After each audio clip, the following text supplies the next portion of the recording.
John Vic for a very wonderful introduction. Nakikita ko ba sa likod yung proyekto before I even start? Yung mga nandun po sa table. Kasi yung hindi po makikita to, wala rin pagkain, kaya dapat makita nyo. Kaya pumalag kayo pag di nyo nakikita. Ayusin muna natin before we start because this is a PowerPoint presentation. I'll be doing a PowerPoint presentation. So I wish that everybody can see kung ano po itong nasa harap. Anong hindi makita here? Dito lang po. Okay. Bigyan lang hindi makita. Dito. Alright. Yung camera pala. Yung video ang nakaharap. Kayo po, nakikita nyo. May problema kayo pag di nyo nakikita to. Kayo kayo nakaharap, di ba? Sino ba?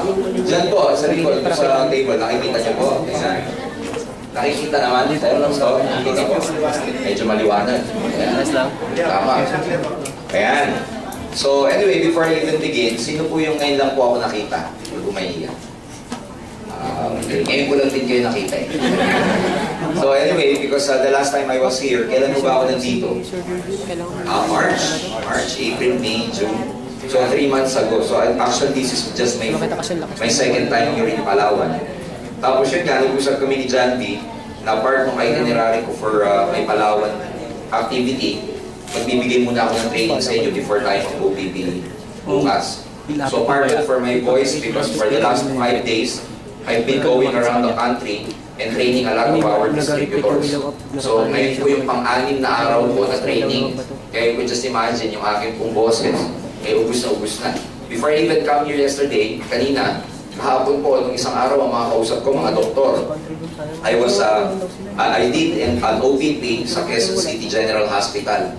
Alam niyo ilan pong doktor ang umaten? 100 doktor. Lahat downline ni Dr. Ed Cabato.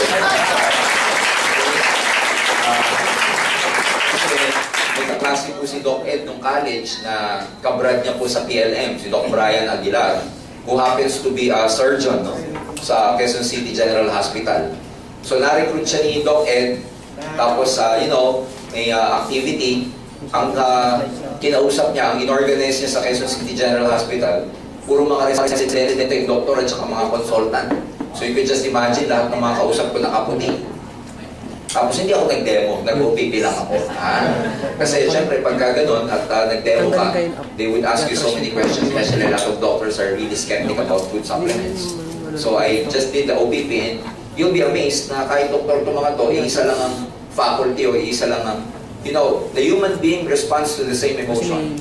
So kahit doktor sila, mukha din sila pera. Okay ba yun? May doktor ba rito? May doktor ha? Kasi yung appeal natin, we appeal to the same emotions. So di ba, gusto tao, human being, ito magagamit po sa networking to. You have to realize that hindi lahat ng mga prospects kailangan pera.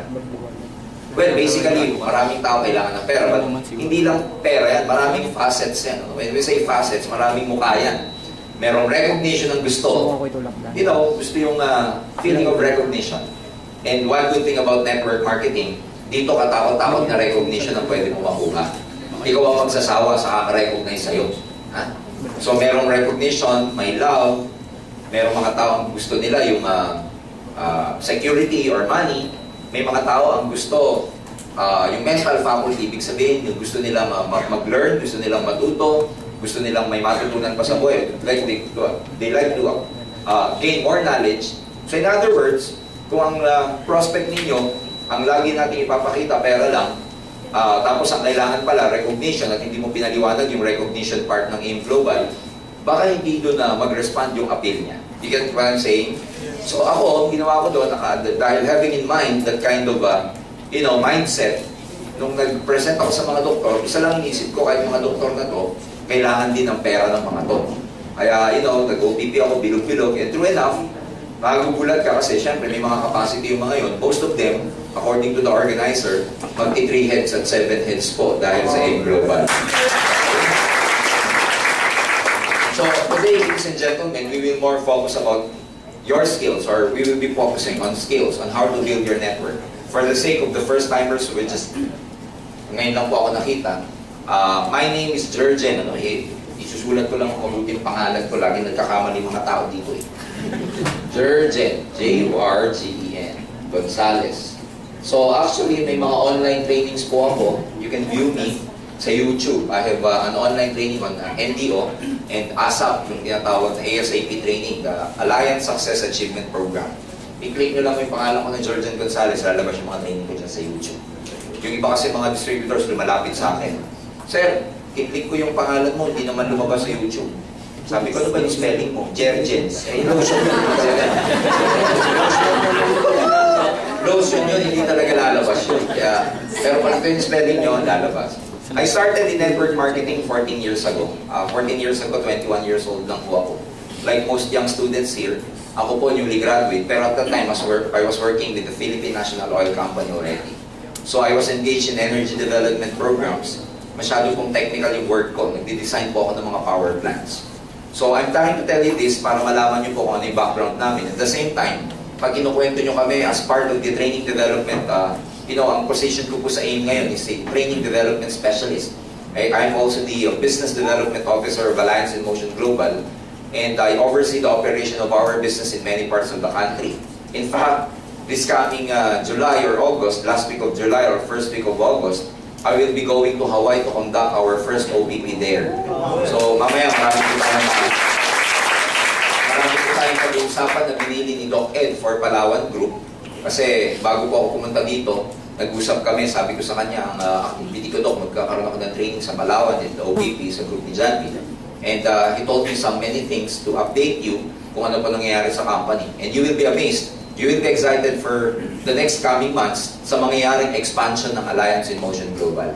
Kaya kung, if we can just position ourselves ngayong present, marami dito talagang yayaman pagdating ng araw sa AIM Global. Kung alam nila, kailangan marunong ka rin pumosisyon sa buhay eh, tama ba? Kailangan meron ka nung tinatawag na timing. Kailangan meron ka nung tinatawag na, you have to know how to position yourself para pagdating ng araw, mas ma-maximize mo kung ano yung opportunity in the future. So going back to my story, I started 14 years ago. I'm an electrical engineer by profession. I started as a regular guy in networking. Wala rin alam, wala rin, hindi rin ako networker, hindi rin ako marketing guy. In fact, nung nag-join ako sa networking, ang ayokong part yung nagsasalita sa harap. Isa sa mga package na sinabi ko sa sponsor ko yan, sabi ko sa kanya, Jule, pagawa mo na sa akin lahat sa networking, dyan sa business na yan, huwag mo lang akong pagsasalitain.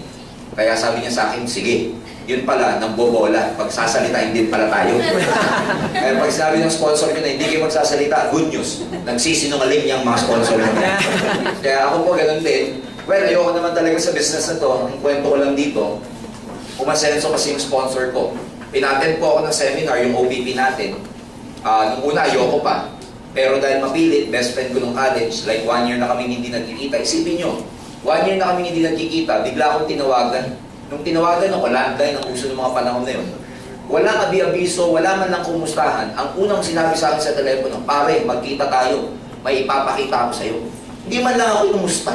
1 year na kami nagkikita. Di ba ganun yung mga networker, di ba? Walang pakialam sa'yo. Basta may papakita lang. Tama ba? Tama ba? Tama. Kaya alam mo yung mga prospect ngayon, amoy na nila pag networker tayo. Alam na nila. Kasi hindi ka man lang pasikot-sikot. Yung itong kaibigan ko, pare, may papakita ko.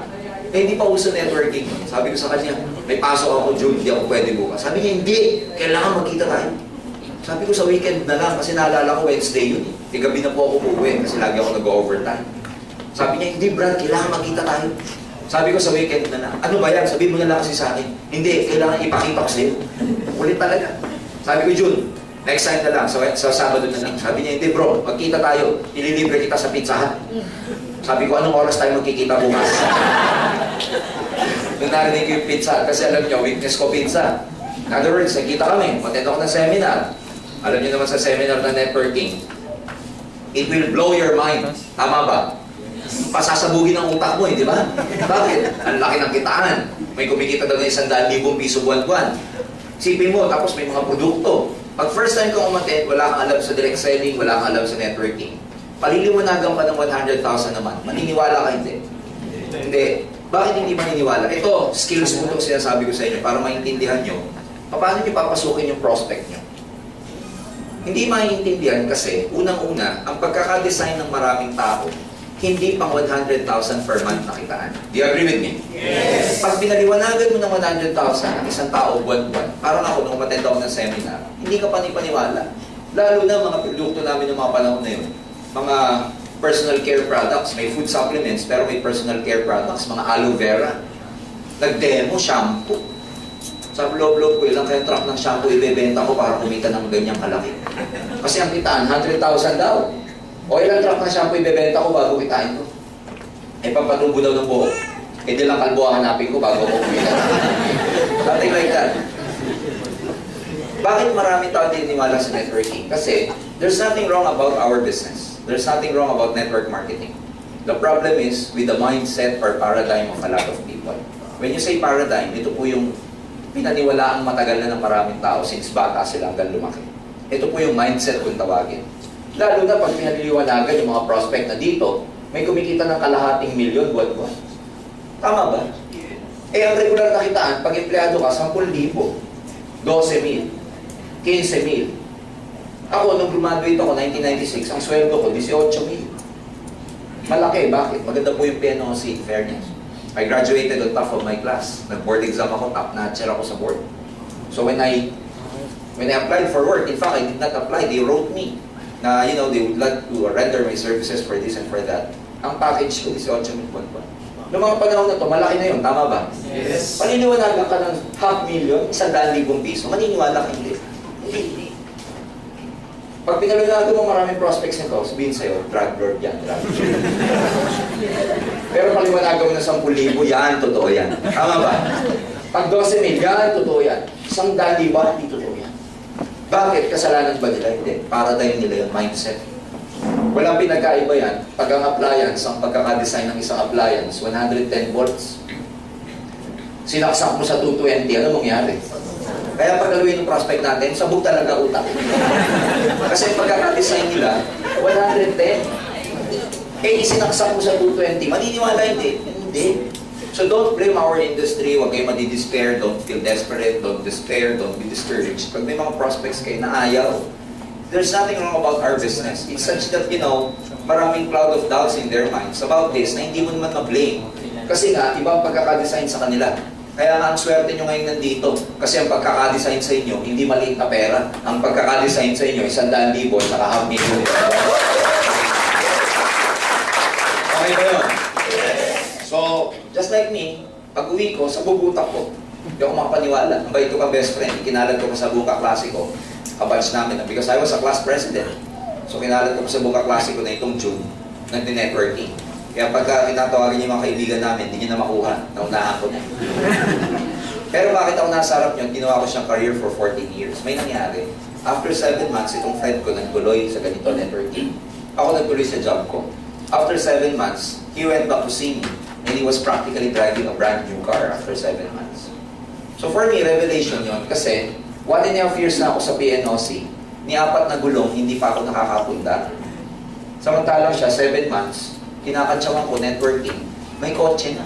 Noong una, ayoko ng benta-benta. Pero nung nakita yung kotse niya, sabi ko, June, kahit mani, ibibenta ko, magkakotse lang. So ano tawag doon? Nag-shift na po yung paradigm ko. Tawag doon, nagkaroon ako ng paradigm shift. And unless you don't, you know, help your prospects na magkaroon ng shift na sinasabi ko, hindi po magbabago ang isip nila, hindi nila ma-appreciate ko. So it's our job as a networker, as a distributor of this wonderful opportunity na, you know, tulungan silang mag-shift yung paradigm nila.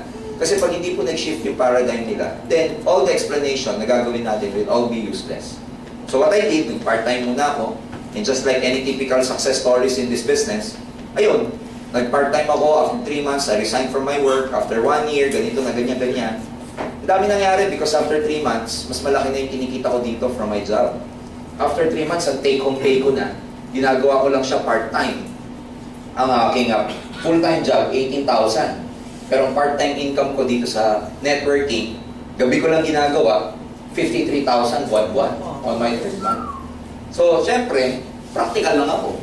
Kung part-time, 53,000, full-time, 18,000, parang may mali. Parang may mali, tama? Parang yung main line ko, naging sideline. So, sabi ko, practical lang ako na, paano kaya kung full-time ko yan? Noong mga panahon na yun, 21 ako eh. Sabi ko sa loob-loob ko, kung tsamba man to, pwede pa akong bumalik sa trabaho ko. Paano kung hindi tsamba, totoo to? So I resigned from my work. Bago ako mag 1 year sa networking, I was practically driving a brand new car. After 1.5 years, I earned my first million. At the young age of 23, I earned my first million. 24, may condo na ako. Pabalik-balik na kami sa Amerika. Basta all in all, after about 14 years, 7 sasakyan, 2 condominium, 1 townhouse. In my former company, I grew my network in more than 9 countries all over the world. Because my former company was an international company. It was a very big company. I grew my network in Dubai, in Europe. I have some group in Belgium, Netherlands, Luxembourg. I have some groups in Singapore, Taiwan, Italy. So every month, aside from my Philippine paycheck, I was practically receiving actually 9 different currencies from outside the Philippines. Ganun na lumaki yung network. And for the last 14 years, ito lang po yung bread and butter ko. Bakit ko sinasabi sa inyo ito? Para may makilala kayo o ma-meet nyo, yung maraming mga taong professional na nag-shift sa networking, na ito palang negosyong to, hindi siya pwedeng, sideline or hindi siya yung type na pangtawid gutom lang. So a lot of people, ang interpretation nila about networking, ganun lang. Pero hindi nila alam, pwede itong gawing career. Pwede itong gawing profession. In fact, in the States, ang networking is a career.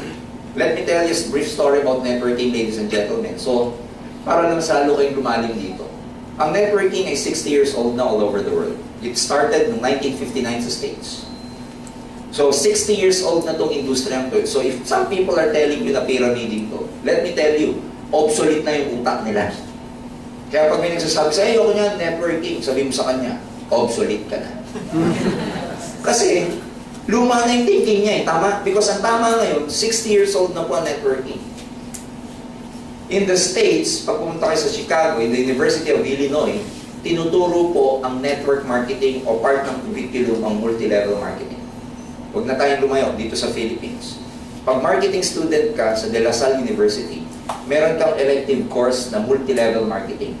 3 units, 6 months na full semester course. If you're a marketing student in Ateneo de Manila, hindi elective course ang networking. Part ng curriculum. Isang buong semester, network marketing ang topic.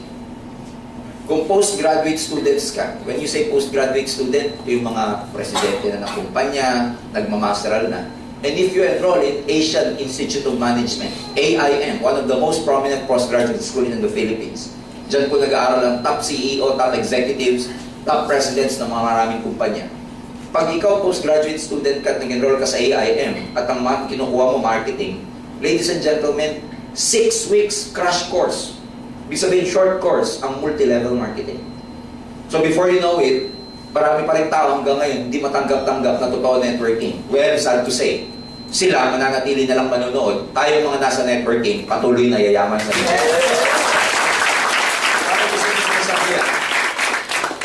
Para maging confident kayo about this business. In the States, when you go to the States, ladies and gentlemen, even Bill Clinton himself endorsed the idea of networking, especially when their economy went down. Because a lot of Americans at that time who lost their jobs, ang supplemental income nila is network marketing. Kaya meron po sa YouTube, pag kinlik mo si Bill Clinton, endorsing direct selling. Because sa laki ng industriya ng networking and direct selling sa Amerika, it's actually becoming a part of, engine ng growth ng economy nila yun. Kaya ibig sabihin, ibang klase suportahan ng US government, ang direct selling at mga networkers to, meron talagang special, hindi naman special treatment, but, merong support na binibigay, due recognition for that kind of industry. Sa first world country, dito sa Philippines, I believe in my heart, darating sa panahon, kasi bata pa naman ang networking dito eh. Less than 20 years pa lang tayo dito. Siyempre, sa States nagsimula, 60 years old na to, kaya ibang klase ng level doon. Pero I believe in my heart, darating din ang panahon. Darating ang panahon dito that the Philippine government can no longer ignore the industry of networking sa dami ng yumayaman dito. At darating ang panahon, wala silang choice kundi i-recognize ang Networking and Direct Selling Association of the Philippines. So, ito yung klase ng future na naghihintay sa atin dito sa Philippines. No? May 3 stages ang bawat country bago i-accept ang networking. Number 1, merong tinatawag na persecution stage. Well, let me tell you, tapos na po yung persecution stage dito sa Philippines because madami nang na-persecute na networking company and networkers or distributors. Nandito na tayo sa second stage. Ridicule. We're being ridiculed right now. Marami nang kumikita pero marami pa rin hindi. naniniwala. Yan, kumikita na malaki sa networking niya kasi ang dami ng naloko niya. Ganun ba? Narinig niyo na yun? Yung pag sinabing networking, ang galing mo siguro mambola, kaya kayo maman. No, Janby? Mga ganun banat ba? May resulta na, may kotse na, pero ayaw pa rin tanggapin. Nandun na tayo sa stage na yun. Pero huwag mo kayo mag-alala, malapit na matapos to. Nandito na tayo sa pangatlo, malapit-lapit na. Ito na po yung tinatawag na acceptance stage. At pag itong acceptance stage ang nangyari, mga kaibigan, ang titiba dito, ang makikinabang dito sa third stage na to, yung mga period na sumama pa lang ng persecution at ridicule stage, sila po ang makikinabang pagdating sa acceptance stage. Kaya, sana, pagdating po yung acceptance stage, kasama pa namin kayo. Kasama pa ba namin kayo nun? Yes! Sana. Kasi pagka hindi na namin kayo kasama, kami-kami na lang ang makikinabang na naman. Ako, in my personal belief, kung meron akong dapat kasama during anihan, mas masarap kasama yung pag umaani na, yung mga nakasama mo nang nagtatanim. Tama ba? Kaya tayo ngayon nagtatanim, mahihirapan ka. But, you know, ladies and gentlemen, at the end of the day, ang buhay naman, pag ikaw yung mas nahirapan, mas ikaw naman ang magandang reward pagdating ng araw. So, hold on, kung ano man yung stage niya sa business niyo ngayon, one good thing tonight, papakita ko sa inyo yung, yung exact flow ng pag-build ng network. Probably the next 1.5 hours or 2 hours I'll be talking. Na dito lang kayo mag-focus for the next 6 months in building. There are 3 stages in network marketing, ladies and gentlemen, as far as your business is concerned. Number 1, meron tayong tinatawag na building stage. When you say building, nagbi-build, gumagawa. Papaliwanag ko isa-isa yan mamaya. Building, second is growing, and third is keeping. So, tatlo lang, building, keep, growing, and keeping. Most people, pag nag-start kayo sa networking, nandito po nagsisimula sa building stage. And, uunahan ko na po kayo, sa lahat ng stages na binanggit ko, so far, ang pinaka-challenging, ang pinaka-nakakapagod, ang pinaka-masalimuot na stage, ay yung building stage. Yan yung pinaka-matrabaho, pinaka-nakakapagod na stage. Bakit? Well, kahit naman saan, pag nagsisimula ka, mahirap talaga. Am I right with that? Yes. Yun lang, sa building stage dito sa networking, sa business ninyo, you have to realize also na imagine your network as a structure. When I say structure, imagine niyo yung network niyo na parang building structure siya. Bago mag-materialize itong building na to, kunwari ganyan yung tore, yung building, yung itsura niya. Okay? Bago mag-materialize itong building na to, ano yung nauuna? Yung foundation. Tama ba? Nakakita na ba kayo ng building na tumayo na lang? Wala, ihian ng aso yan, babagsak yan. Diba? So, normally, nauuna yung digging ng foundation. Before nyo ma-realize, makita itong pag-build na to. Kasi normally, kung gano'n po kalalim yung foundation, gano'n din kataas yung structure. Alam ng mga civil engineers to. So, mas matibay yung structure kung mas malalim ang foundation. Sa networking, pareho lang. You cannot expect big results easily nang ganun kabilis kasi sabihin na natin yung result mo parang building. Pero mauunang mauuna kang mag-build or mauuna kang maghukay ng foundation mo. This pertains dun sa knowledge na dapat meron ka. So this is very important. Sa negosyong ito, dapat malaman nyo muna yung in and out ng negosyo natin. Kailangan mag-enhance ka ng skills mo. Yun nga yung pag-usapan natin yun kung bakit sinisimulan ko itong training natin by telling about this foundation. Because sa negosyong to, totoo yun. Dapat tama attitude mo. Nakatenda ba kayo lahat ng NDO? Yes. NDO, sabi, ilang percent ang attitude? 80. Ilang percent ang skills? 20. So, ibig sabihin, itong business na to is more or less attitude, 80%. Pero let me tell you, na kahit gano'n ka-positive, kasi ang pagiging positive, attitude ba? Yes. Tama ba? Kahit araw-araw ka, parang singer lang yan eh. Kahit gano'n ka ka-positive, ikaw, halimbawa, bata ka, gusto mo maging singer pagdating ng araw. Kahit gano'n ka ka-positive, pero kung hindi ka kumakanta, hindi ka nagpa-practice, yung attitude mo na pagiging positive, magagawa ka ng good singer o hindi? Hindi. Nag-isipin ko sabihin. So sa negosyong to, totoo yun, importante yung attitude. Pero dapat meron ka ring skills. Kasi no matter how positive you may be, pag hindi mo na-develop yung necessary skills, hindi ka makakapag-grow ng negosyo dito. Ang maganda naman, ang skills na papag-aralan. Ang skills, parang pagluluto lang yan. Napapag-aralan ba pagluluto? Yes. Ganun na ganun din ko. Kaya nga may mga trainings na ganun. Ako naman, di naman ako naging ganito kaagad eh. Remember, I've been around for 14 years kasi ganito na. Kaya ako ganito na. Pero I started like you guys, ma-attend din, nagbabayad din, nagbi-video din. I read books. I buy a lot of stuffs para lang matuto ako sa networking. Until such time na magkaroon ako ng enough experience to talk about, network marketing right now. Pero nag-start ako by building my foundation. So, sa building, yan yung mahirap. Diyan ka magre-recruit. Diyan ka mag-discourage. Diyan ka magkakamali. Diyan mo malalaman kung ano yung magandang presentation at hindi magandang presentation. Diyan mo malalaman kung yung invitation mo effective o hindi. Meron nga akong the other week, may pinuntahan akong kasama ko si isang leader. Kasama ko siyang nag-OPP. Nakakatuwa kasi, sabi niya sa akin, galing po kasi ako ng saan ba ako nanggaling eh? Sa dami ng pinupuntahan ko, libot ko na. Let me remember, si DM, si Denmark Ebora. Sino may kilala kay DM dito? Kilala mo si Denmark? Si DM is a typical guy, 21 years old, nurse. Isa po sa leader natin sa Jensen, si DM. So I was in Jensen about a week ago and he was driving me off from Jensen to Davao. Sabi niya sa akin, Sir, alam mo, nagsimula ako dito. Naalala ko, nag-OPP kami sa school ko. Ang school nila, parang counterpart ng school nyo rin. Ano pangalan? Memsi? Mamsi. Memsi tuloy. Mamsi yung school nila. Sabi niya, Sir, alam mo nung araw na nagsisimula ako dito, na-invite ko pa si Sir John sa OPP namin, sa school. And sobrang excitement ni Sir John nun. In fact, ang dami mga estudyante, umattend ng OPP. Pagkatapos umattend ng OPP na gustuhan dahil Sir John Asperin ang nag-present, sabi niya, alam mo, ang daming bumili talaga ng global package. In fact, tuwan-tuwa ako.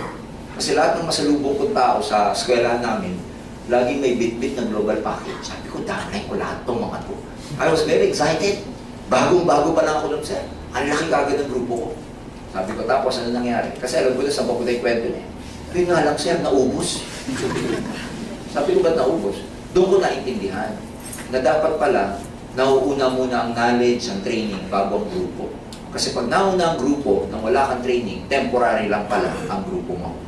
And believe me, hindi lang kay DM ko narinig yan. From a person who has been here for 14 years right now, let me tell you, hindi lang si DM ang naka-experience. No? Marami na pong distributors na naka-experience. No? Walang pinagka-event sa sinabi kong ito. Nauna yung structure bago yung foundation. Kaya pag may dumating na unos, bagsak agad ang structure nila. So dito ganun din. Huwag kayong matuwa pag nakakakuha ka agad kayo, dumadami yung tao ninyo na alam nyo, hindi pa kayo masyadong leader o konti pa lang yung skills niyo.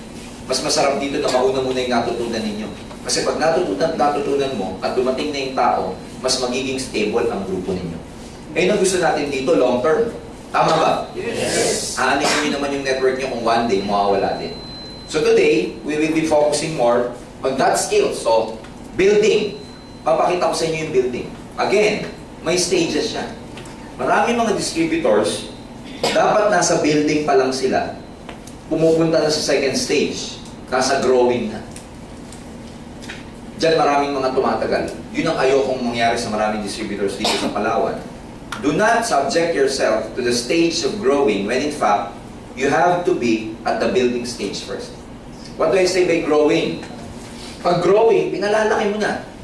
Hindi ka na nagdidirect. Ayan, ang sakit ng mga distributor. Pag nakikita mo hindi ka na nagdidirect, na dapat nagdidirect ka pa lang, let me tell you, tumatawid ka na agad sa growing stage na hindi ka pa tapos sa building stage. Don't you know na ikaw dapat hindi ka humihintong mag-direct until such time na meron kang income o meron kang cheque o meron kang paycheck na pag ito naabot mo na, doon ka palang mag-i-stop mag-direct. Nag-gets siya? Yes. Like halimbawa, kung ako nagwa 100,000 a month na, dyan ako mag-i-stop mag-direct. Hanggang wala pa akong 100,000 a month, I can never stop looking for my direct recruits. You know what I'm saying? Yes. So, may mga ganun eh. So, wag mo na kayo pupunta sa growing. Malalaman mo pag nag-grow ka, ang tawag ko dyan, ang term ko dyan, pag nangingitlog ka na. Ano yung nangingitlog? Bawa, ito ka. Oo. May dalawa kang downline. Wala ka nang ginagawa kundi babain yung mga downline mo. Ang tawag ko dyan, pangingitlog. Kasi, ikaw, yung activity mo, Dahil yung activity mo, kinakain, o ang tawag namin dyan, yung activity mo, nakadepend na lang sa activity ng downlines mo. Ito pa yan, may mga distributor pang ganito. Yung distributor, pag tinanong ko, may downline ka ba? Sabi niya, yes, upline. Yung downline ko, may downline. Ang tawag niya doon sa downline ng downline niya, of course, downline mo rin yun. Pero, sa totoo lang, hindi mo downline yun. Downline ng downline mo yun. Nakiki-downline ka lang. Ha? Kaya sa growing, sa building stage, paramihan muna ng direct, paramihan ng hanap, paramihan ng recruit. Kasi may isang reality po sa networking that you have to understand as early as now. There is what we call attrition. Attrition, the natural tendency of people quitting. The natural tendency of people just stopping. Wala kang pong kasalanan doon. Hindi mo kasalanan yan bilang upline. It's just a reality that you really have to accept. May attrition talaga. Kahit hindi dito sa networking, may attrition. One of the, sa panahon ngayon, sa study na ginagawa namin, o sinabi sa akin, isa sa industriya na pinakamataas ang attrition, alam niyo kung ano? Yung call center. May call center ba dito? Palawan.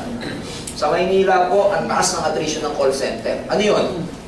Ang attrition tendency doon, pag ang isang aplikante natanggap, doon sa Manila po, gano'ng ka-lucrative ang call center. May sign-in bonus kapag natanggap ka.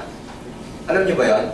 Pag ako nag-refer ng kaibigan ko na natanggap sa call center, may sign-in bonus na siya, ako may referral fee pa.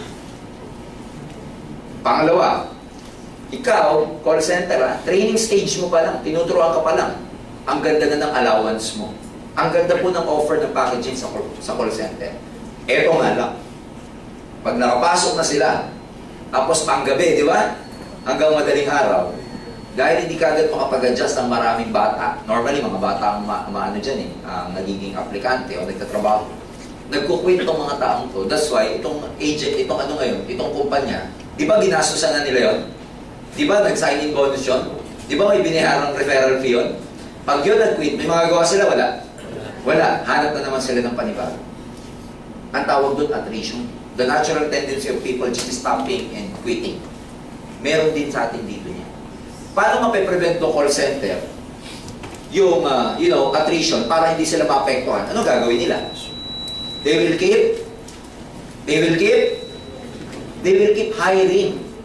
Kasi pag hindi sila nag-hire at may nagkukwit, may mga nagre-resign, nawawala sa trabaho, ano mangyayari sa nila, sa negosyo nila? Mauubos ang tao. Tama ba? So, pag maraming nagkukwit at may attrition, ano ginagawa ng kumpanya? They keep hiring. Ganun pa rin dito. Negosyo mo to. If people are quitting under your group, what's the best thing to do? Ha? Recruit people. Recruit people. Kaya dapat recruit kayo ng recruit. Ganito yan. Pag mas mataas ang attrition nyo, kesa sa retention nyo, kabaliktaran naman ng attrition, retention. Pagka mas mataas ang attrition nyo, kesa sa retention nyo, hindi lalaki ang grupo nyo. Dapat kung may attrition kayo, mas madami ang nag-i-stay kesa nag-quit. Nangyayari lang yun pag kayo hindi nakababad sa growing. Nangyayari lang yun pag lagi kayong nasa building stage. Kasi ang mindset ng builder, hanap ng hanap ng hanap. Nag-get siya? Ang mindset ng grower, alaga ng alaga ng alaga. So dapat nasa building stage muna tayo. So yun ang pag-uusapan natin ngayon. Kaya nga, guess what? It's very basic. My training is just getting started. Paano ko mag-start mag-build? Kaya lang, in my experience, hindi rin naman tama na mag-build, hindi rin naman tama na mag-focus on skills without correcting some, attitudes or mindset muna sa atin. So may mga i-correct muna tayong mindset sa sarili natin to become effective in this business, no? Ano, pinipindot lang ko dyan.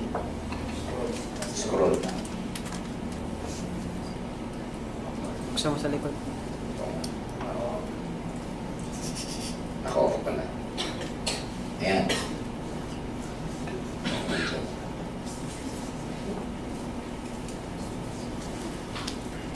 Ayan. Okay? So, syempre, no? Lapit tayo para makita. Of course, Pag perform kayo, kung gagawin niyo yung mga tasks, kung gagawin niyo yung mga activity, ang tawag natin sa mga aksyon, sa mga ginagawa niya sa AIM, sa building ninyo, ang tawag natin dyan, tasks or activities. Let me tell you, pag may activity kayong ginagawa, mamaya pag-usapan natin kung ano yung mga activity. Kung party, OPP, prospecting, inviting, lahat ng activity ginagawa niya, selling. Let me remind you that if you're doing this business or if you're doing those activities, you have to do it na nilalabas o ginagawa niyo yung best niyo. Hindi kayo pwede mag-OPP na hindi yun yung best niyo. Like it's yung sinasabi ko. Every time we present our business, dapat ginagawa niyo yung best niyo. Every time na may prospect kayo ini-invite, dapat ang mindset mo, yung galing mo nilalabas mo. Yung pinakamagaling mo, nilalabas mo. Ibig sabihin, kung may activity kang gagawin dito, kung meron ka pang naitatagong, alam mo yun, galing, ilabas mo yan sa lahat ng activity na gagawin. Kung meron kang galing, talino, ilabas mo yan sa lahat ng activity na gagawin. Kung may naitatago kang agimat o virtud, ilabas mo na yan sa activity na gagawin mo. Bakit? Kasi if you do your best, dun lang lalaki ang network ninyo. Dun babalik. Parang ganito yan eh. If you do your best, ang balik sa'yo best din. Pag ang nilalabas mo, mediocre. Pag sabing mediocre, yung katamtaman lang. Pag ang nilalabas mo yung average lang, ang balik na paycheck sa'yo, average din. Because, you know, it's a law of the universe. What you sow is what you reap. Kung ano yung tinanim mo, yun ang aanihin mo. So dito, ang mindset mo dapat top performer ka. You have to choose to become a top performer in everything that you do. So ano mindset ng mga top performer? Our success in life is determined by the choices we make. You are going to be making choices that will determine your success as you manage yourself. So right now, ladies and gentlemen, let me talk to you na parang kayong beginner. You have to decide, you have to choose. Ano ba gusto niyo mangyari dito sa AIM Global? Bago pa tayo magsimula, a lot of people are asking us, apply paano ba mag-build, apply paano ba mag-invite, apply paano ba magpalaki ng network, apply. Puro paano tinatanong ng maraming tao sa amin. Don't you know na ang answer, nasa iyo muna. You have to make that choice muna. Mag-decide ho kayo ngayong gabi. Ano ba, siseryosohin niyo ba ito o hindi? Ano ba, magmula ba ngayon, maglalaro pa rin kayo? Babaguhin niyo ba yung mindset niyo o hindi? Kasi you have to choose. Kasi mahirap ma-disappoint sa negosyong to. Hindi ka pwedeng mag-over-expect na ang lumalabas sa'yo, katamtaman lang. Hindi po pwedeng ganun. Alam niyo, sa tagal ko sa negosyong to, maraming disappointments sa mga distributors, pero nagagaling ang disappointments nila, alam niyo kung saan? Sa kakulangan ng ginagawa nila. So when you go home tonight, let me tell you, ladies and gentlemen, you have to choose. You have to make that that choice kung gagalingan niyo ba dito o hindi. Lagi ko sinasabi sa NDO to when I do my NDO. Kung gusto niyo pong mag-excel sa negosyong to, kailangan na itayaan niyo dito buhay. That's the only way. Kasi pag buhay niyo, tinayaan niyo. Kahit hindi niyo alam yung ibang skills pag buhay ang nakataya. You know, automatic yan. Human instinct yun na pag buhay ang nakataya, survival. Tama ba? So pag dito tinayan niyo yung buhay niyo, ang babaguhin dito, buhay niyo din. Pero pag dito ang itinanim nyo, part-time lang, pag itinanim nyo dito, papetics lang, ang cheque nyo, papetics din. So you have to choose. Kaya nga dito, di ba? Sabi ko nga, bago ka maging top performer, you have to choose. Pag uwi mo yung mamayang gabi, sabi mo sa sarili mo, I want to be a top performer. Gusto ka maging top distributor ng Palawan. Kaya lang, yung mga top na ganyan, yung mga magagandang pakinggan na ganyan, may kabayaran yan. Alam nyo ba, pag ikaw yung gusto mo maging top notcher, gusto mo yung ikaw yung maging cum laude, gusto mong ikaw yung matasang grade, mas mag-aaral ka. Tama ba? Mas magpupuyat ka. Tama ba? Mas magsisikripisyo ka. Like ako, naobliga akong graduate ng cum laude kasi I was a university scholar. Yung mga kaklase ko, nagbibilyar na, ako, nagbabasa pa rin. Yung mga kaklase ko, naglalakwatsa na, ako, gumagawa pa ng project namin. Pero yun naman, sila, dahil naglakwatsa, ang dami nila, 5. Nung naganap ng trabaho, hirap na hirap. Ako, ang gaganda ng grades ko, hindi ko kailangan maganap ng trabaho. Ako ang sinusulatan ng mga trabaho. So in life, you can choose. Dali natin dito sa AIM Global. Gusto nyo ba maging multi-millionaire? Eh ngayon, mamili. Kailangan, Pupuyat ka sa activities mo, pinag-aaralan mo mabuti, ginagalingan mo, in-enhance mo yung skills mo, kausap ka dito, kausap dyan. Ang average na distributor, 8 oras magtrabaho. Pero ikaw, kung gusto mo maging extraordinary distributor, at least 12 oras ka dapat nagne-network. Don't expect na ikaw, ang gagawin mo yung pang-average na tao lang, tapos ang check-in mo yung extraordinary. No. Kung gusto mo maging extraordinary ang check-in mo, ang una mong gagawin, maging extraordinary muna ang ginagawa mo. So you have to choose. Ang maganda naman dyan dito, yung choice na yan, nasa iyo. Kung gusto mo maging malaking paycheck, o maging maliit ang paycheck mo. You are given a blank paycheck here. Binibigyan tayo dito ng, blankong cheque. Ikaw ang magsusulat kung magkano gusto mo, based on trabaho na gagawin mo. It's a fact that you can tailor-make the situations in life. Hindi natin madidesign kung ano yung sitwasyon sa buhay. But what you can tailor-make are the attitudes to fit those situations before they arise. Meaning, ano nga sitwasyon tayo meron ngayon? Kasi maraming mga distributors, nasa blaming mode eh. Maraming distributors, meron silang reason kung bakit hindi lumalaki ang tuloy nila. Pumusta ako dyan. Ipapuputol ko 2 kamay ko dyan. Alam nyo bakit? Distributor din ako eh. Maraming distributor, lahat ng rason sa mundo, meron kung bakit hindi sila lumalaki. Meron. Pero sa totoo lang, kung hindi natin tatanggapin na tayo din mismo may pagkukulan kung bakit ganun ang result natin, hindi natin nakuha ang result natin, then we can never adjust. Sa buhay, like your life in network marketing, ladies and gentlemen, you can have thousands of reasons why your network is not growing or why you're not getting your goal. But at the end of the day, excuses pa rin yan.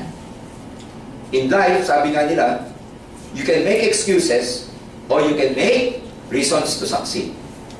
Ngayon, ano gagawin nyo? Magmula ngayon, siyempre, huwag na tayo maghanap ng excuse. Huwag kayong maghanap ng reason kung bakit hindi kayo successful. In fact, dapat maghanap kayo ng reason para mag-succeed kayo sa negosyo ko. After this training, dapat may isa ka ng reason kung bakit lalaki ka. Ano yun? Kasi naka-attend ka ng extensive skills training ni Jerjen Gonzalez, kaya lalaki ang dito. Ito yung mga reasons to succeed. Ito yung mga reasons to succeed, hindi yung reasons to fail. Kasi ang Palawan, maliit lang eh. Mga ganun ba? Teka muna. Bago ka mag-network, maliit na talaga Palawan eh. Ano gusto mo? Magbago Palawan para mag-succeed ka. Maraming tao gusto nila magbago mundo para sa kanila. Mali po, ikaw ang magbago para sa mundo mo. Doon ka magiging successful. I've gone to a lot of places. Ang dami ko nang pinuntahang mahihirap na lugar. Pumunta ko kayo ng Bohol. Ang Bohol, mas maliit pa sa Palawan. Pero nandun si Leo Caduyak. Si Leo Caduyak, na dating grade 5, na hindi marunong mag-spelling ng insurance. Pag i-spelling niya yung sabi ko, paano ka nag-spelling ng scholarship? Nilalagay ko lang, sir, letter S, scholarship. Kasi nag-OPP. Yung insurance, paano mo in-explain? Insurance, sir. Nilalagay ko, letter N, insurance. Mali pa rin. Pero wag ka. Ngayon po, nag-drive ng Pajero, yung field master na kulay puti. Global Ambassador, 200,000 minimum ang monthly income sa Alliance in Motion Global. Tricycle driver. Tricycle driver. Pwede mong isipin na handicap niya yun. Pwede mong isipin na disadvantage yung hindi siya marunong mag-spelling, hindi siya marunong magsalita, hindi marunong mag-OPP. No read, no write eh. Kaya niyang magbasa basta may susundan. Kaya niyang mag-spelling basta may kokote. You can just imagine, nagawa niya. Yun yung sinasabi ko na hindi siya ang nag-adjust sa sitwasyon sa buhay niya. Hindi yung sitwasyon ang nag-adjust sa kanya. So, kung meron dito mga tao na pinipilit nyo magbago ang sitwasyon nyo, bago kayo mag-succeed, magbago environment, magbago ang sitwasyon dito sa Palawan before you can... sorry to tell you, that can never happen. A successful person, siya ang nag-a-adjust dun sa sitwasyon niya. Kasi meron siyang tamang attitude. Tigas nyo? So again, instead of making reasons to fail, instead of making excuses to fail, why not find reasons to succeed? Ang isang gusto maging successful na tao, hindi excuses ang hinahanap. Ang hinahanap niya, reasons na magsasucceed siya. Because, yun nga, if you keep blaming and looking for reasons why you're not succeeding, then ladies and gentlemen, hindi ka mag-grow, laging nandun ka na lang. Ang isang negosyante, lagi niyang iniisip kung paano siya mag-grow. Nasa negosyo po tayo. Number 3, all of life is a series of choices. And what you choose to give life today will determine what will life give you tomorrow. Lagi ko itong binabanggit ng mga kaibigan kasi gusto ko malaman nyo na it's very basic.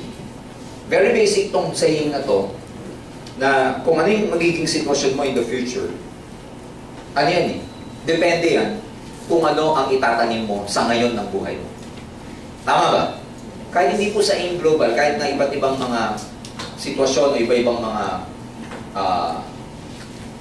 sabihin na natin, iba-ibang mga pangyayari sa buhay natin, kung ano man ang mangyayari sa future,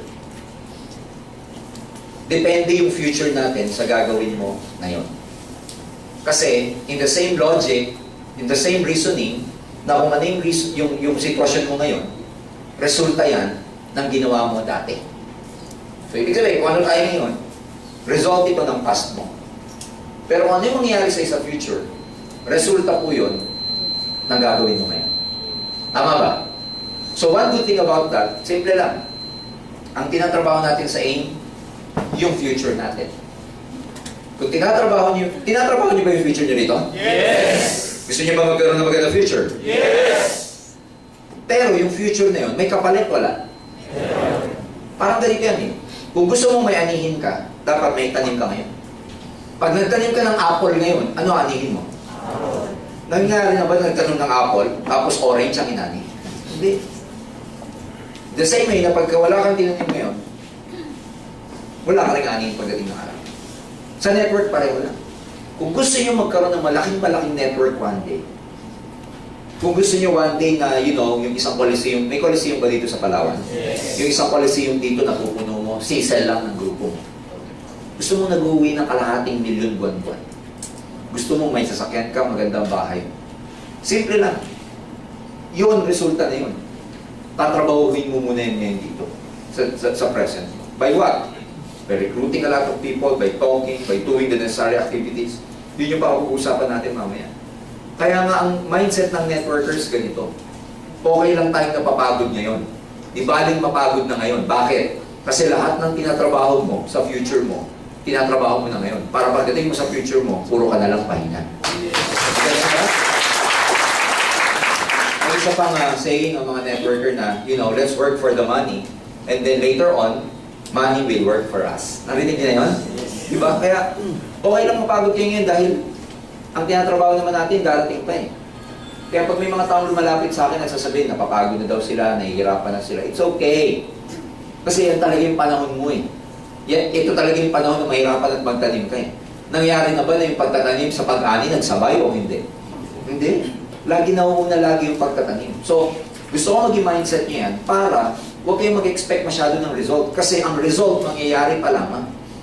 The sad part about most distributors, gusto nila ang result ngayon na kaagad. Hindi po ganun eh. Sorry to say, pero hindi talaga ganun eh. Kailangan dito, tanim muna. Meron akong dati, lagi ko kinukwento ito pag nagtutok ako. Noong araw, meron akong downline. Itong downline ko to, estudyante, ang sipag. Pero every time na nakikita kami sa opisina, ang laging reklamo sa akin, upline, motivate mo naman ako. Kasi yung mga parents ko, very negative. So, i-motivate ko naman siya. After 1 week, babalik na naman sa akin, upline. Motivate mo naman ako yung mga parents ko, very negative. So, I decided, sabi ko sa kanya, sige, magpa-home party ka. Pupunta ako. Nung narinig yung downline ko yun, tuwan-tuwa siya because at my stage at that time, bibihira na po ako nag-home party because I have so many leaders under my group. So, hindi na ako nag-home party. Kaya pag yung downline ko, sinabihan ko na mag-home party, talagang grabe mag-organize. Sabi ko sa kanya, invite mo na lahat ng mga invite mo, pero ang gusto ko makausap dyan sa home party na yun, yung parents mo. Because nakita ko dun sa bata yung sarili ko eh. Na ang sipag, kaya lang may hindrance. Punta ako sa bahay nila, daming tao. Ako nag-OPP, ako nag-demo. Merienda kami, pagkatapos, pinaliwanan ko. Tapos nag-stay ako because I wanted to talk to the parents. So gabi na, nag-stay ako, coffee kami. Sabi sa akin ng nanay, kwentuhan kami. Ang ganda daw pala ng negosyo, ganyan-ganyan. Kala daw kasi nila, walang kwenta, bla bla bla. So ibig sabihin, na-shift ko na yung mind nila. Maya-maya, sabi sa akin ng nanay, ganito. Sir, ilang taon naman mo bago magkaroon ng result yung anak ko? Kaya alam niyo po ako, pagdating sa ganyang tanong, hinahabaan ko para hindi mag-over-expect. Kasi pag sinabi mo 6 months lang to, 3 months lang to, okay na. Mamaya hindi magpatirialize ng 3 to 6 months, sabihin nyo, nabobola ako. Tama ba? Kaya sinasabi ko ganito. Siguro, tita, alam nyo, tuloy-tuloy lang to ha. Mga 2 years from now. Hindi pa ako tapos doon sa 2 years ko. Pinapaliwanag ko pa lang na 2 years ha. Sabi ko, siguro tita, mga 2 years. Ang tagal naman, 2 years. Hindi pa ako tapos ha. Paliwanag din naman ako kung bakit 2 years, ganito ganyan, kasi tita, ganito ganyan. Ano ba naman yung 2 years kung magkakakotse naman kayo, mga ganun-ganun. Kaya kaya naliwanagan. Hindi okay na. Supportahan nila yung anak nila. Hinatid ako ngayon doon sa parking, doon sa sasakyan. Paglabas, nasa daan lang yung sasakyan ko eh. At that time, ang binamaneho ko ng sasakyan was a Nissan Patrol, modelo, kulay puti. It was about 1.8 million at that time. Nakita nung nanay, sabi sa akin, Sir, sa inyo ba yan? Sabi ko, opo, tita. Eh, ilan taon niyo ho bago nakuha yan? Sabi ko, yan po, mga 3 years. Oh, ang bilis naman, 3 years, eh. Nakita siya yung message. Pagtatrabahuin para sa maraming tao, ang tagal. Pero pag resulta, ang bilis. Isipin mo, sabi ko sa kanya, 2 years bago mag-result, ang tagal naman, sir. Nung nakita yung kotse ko, 3 years, ang bilis naman yan, sir. 3 years lang. Nag-isa yung bigas sabihin. So, most people, they focus on dun sa sowing stage, dun sa pagtatanim. Kaya parang ang hirap. Pero hindi mo alam pagdating dun sa panahon na umaani ka, lahat ng pinaghirapan mo, sulit pagdating ng araw. Kaya exciting results in advance. Huwag yung titignan nyo ngayon. Kasi pag ngayon, masalimuot ang sitwasyon sa ngayon. Kaya titignan nyo yung mangyayari. Parang pag nag-OPT ka, ang lagi mo isipin, di bale. Dating ng araw, mamanehong ka na rin yung sarili kong sasakyan. Di bale, pagdating ng araw, may i-deposit akong cash 100,000 sa savings account ng anak ko. Eh, kung ganung mindset ba? Yun ang lagi yung titignan. Huwag yung nangyayari na ngayon lang.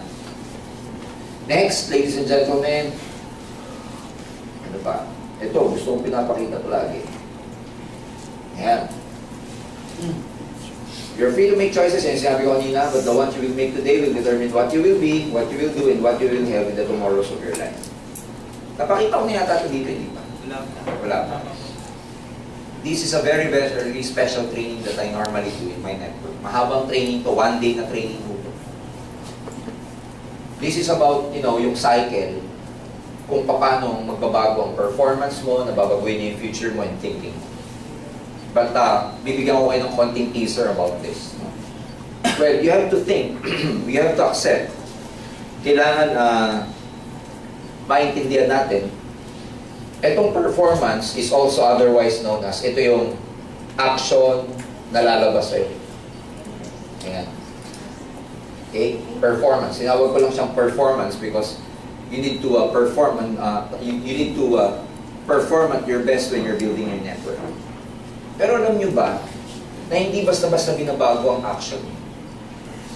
Yung mga taong ang lagi nila gustong alamin sa amin, paano namin nagawa, kahit ituro ko namin sa kanilang skills, hindi rin nila gagawin yun. Kahit ituro namin sa kanilang skills, mahihirapan silang gawin yun. Kahit ituro namin sa kanilang activity, paano yung format, hindi nila magagawa. Bakit? Kasi ang hindi nila alam, ang action, may pinanggagalingan.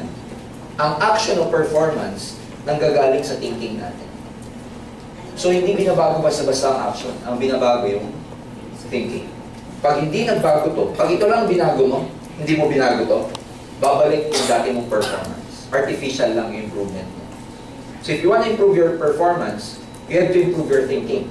Pero pag ang nangyaring, ito lang lagi ang inaalam mo without having to change your mindset, your values, your thinking, your principles, etc.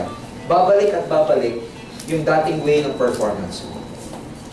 So, kasi ganito yan. Bakit ganun na explanation? Kasi, kung ano yung iniisip natin, ang manifestation niyan sa action. Ulitin ko kung ano po yung iniisip natin, lumalabas yan, ang manifestation niyan sa action natin. One class example. Pag happy ang thoughts mo, masaya iniisip mo, ano lumalabas sa'yo? Ngiti o luha? Tama ba? Ibig sabihin, kung ano yung iniisip mo, nagiging feeling siya, nagiging action siya. Kunwari, negative thoughts, sad thoughts. Ano lumalabas sa'yo? Ngiti o luha? Luha. Pwede mong dayain na masaya ka, o na malungkot ka, pero masaya ang panlabas mo, pero artificial lang yun. Babalik at babalik dun sa kalungkutan niya ng end of the day. May mga ganun tao, di ba? Kaya nilang dayain yung sarili nila. Kaya nga tinawag na daya kasi hindi permanent. Babalik at babalik sa dati. Walang pinagkaiba yan kung tuturuan namin kayo, pero yung mindset mo dati pa rin, yung tuturo namin sa inyong skills, babalik ka rin sa dati na parang wala kang skills kung hindi mo ito babaguhin. So ito muna, babaguhin mo muna itong thinking mo. Ano itong thinking? Yan yung tinuturo sa NDO. Always be positive. Yung thinking na kasi exciting results in advance. Yung thinking na may mangyayari sa'yo sa negosyo to kahit na walang nangyayari sa ngayon. Kasi yung mangyayari sa'yo, hindi pa sa ngayon, kundi sa darating pa lamang. Yun yung mga thinking. Ang thinking dito, sakripisyo lang muna. Ang thinking dito, yung alam mo na, lahat ng ginagawa mo, may kapalit pagdating ng araw. Para lumabas yung top performance mo. Halimbawa, thinking mo, you're always positive. Pag lagi kang positive, one good thing about being positive, kahit wala ka pang result, ang sipag-sipag ng isang taong very positive. Ako nakita ko sa maraming mga distributors, kung pwede lang i-rewind ang buhay, tapos na may video lang ang buhay, i-rewind ko buhay ko para ipakita sa inyo ano yung tsura ko 14 years ago. 14 years ago, when I was starting my network, when I was starting my building, isa po sa advantage ko is that naka-mindset ako na alam ko may mangyayari sa akin dito. Naka-mindset na ako, day 1 pa lang. First day pa lang. Naka-mindset na ako na magsasucceed ako. It never occurred to me na hindi ako magsasucceed. Yan yung lagi kong sinasabi during na NDO. Dapat dito pag nagsimula kayo, sa utak pa lang, tapos na. Dito pa lang, alam nyo na dapat na 100% magsasucceed kayo. Tinatrabaho na lang natin. Yes. Ngayon, kung dito pa lang, gulong-gulo ka. Magsasucceed ba ako? Mukhang hindi. Alam niyo ba yun? Kaya totoo yung pagdadalawang isip Kasi pag nagdadalawang isip ka, ang galaw mo, half-hearted din. Tama ba? Kunwari, di ba may tinatawag na pagdadalawang isip sa Tagalog? Yung pagdadalawang isip, ang impact niya sa performance mo, hesitancy. And ang kabaliktaran, ang commitment kasi, ang kabaliktaran, hesitancy. So you can just imagine, pag nagdadalawang isip ka, ang galaw mo, alanganin. Pag ang galaw mo, alanganin, makukuha mo yung result mo, hindi. Hindi. So, it's not just about, performance or action. It's more about thinking. So, magbabago ang performance mo, magbabago ang action mo, pag binago mo ito. So, tayo magdadalawang isip.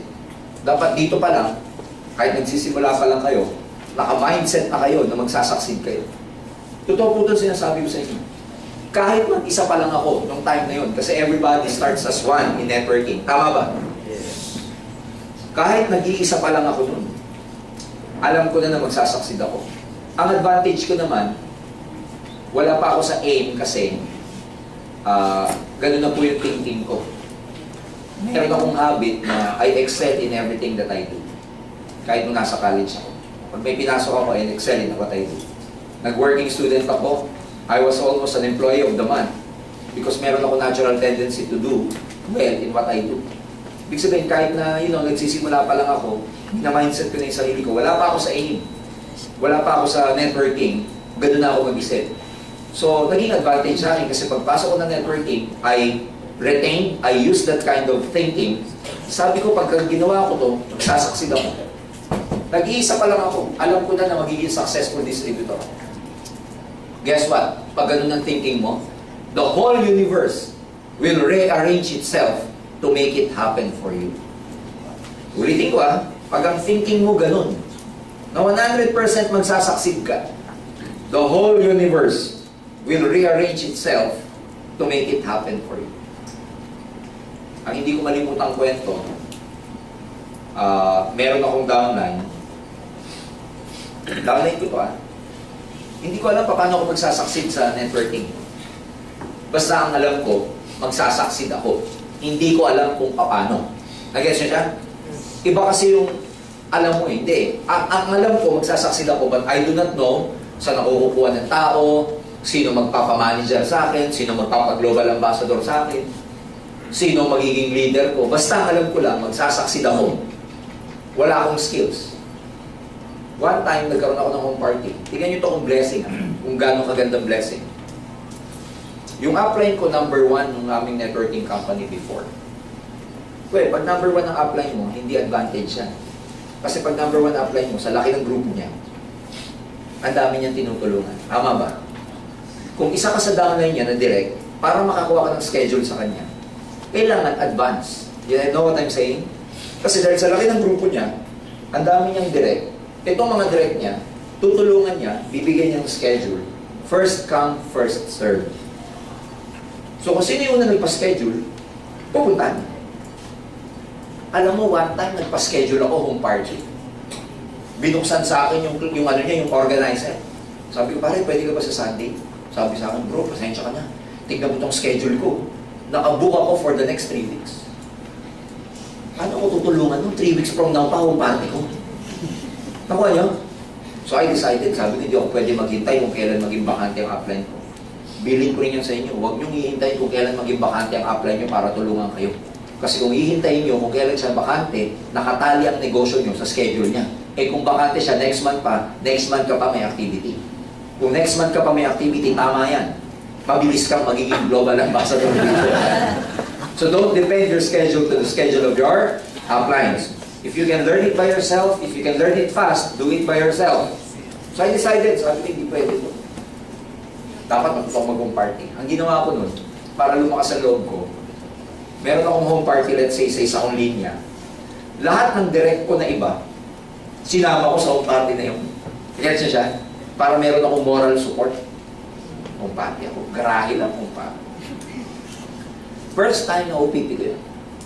Lahat ng suot ko, hiram. Hiram ang low sleeve ko, hiram ang pantalong ko. Wala akong pera, hiram lahat sa kuya ko. Yung kuya ko may trabaho, hiram lahat.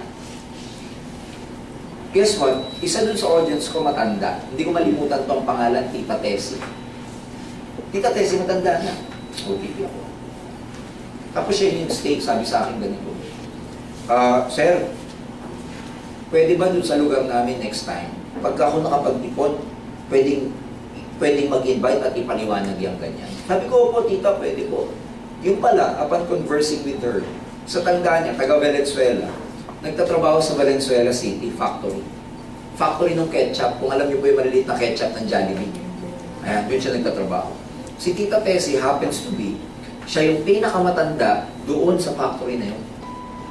At lahat ng kasamaan sa kanya, nanay-nanayan siya. Na kung ano yung sabihin niya, sinusunod. Isipin mo dahil doon kay Tita Tessie sa matanda na yun. Doon ko po nakuha yung pinakamataas na posisyon doon sa kumpanya namin dati. Dahil sa nag-iisang tao. Ang point ko doon ganito eh. Dahil sa kagustuhan kong maging successful, hindi ko alam, siguro God Himself sent that woman to my home party because God saw the commitment in my heart that I really want to become successful. So He rearranged the universe and made that woman attend my home party. Hence, that woman made me so successful in network marketing. Nagkasa ibig ko sabihin? Yes. So may pangyayaring gano'n. And guess what? Umatid. Lumaki grupo ko. Tapos nagkaroon pa ako ng ibang grupo. Guess what? Nag-quit din.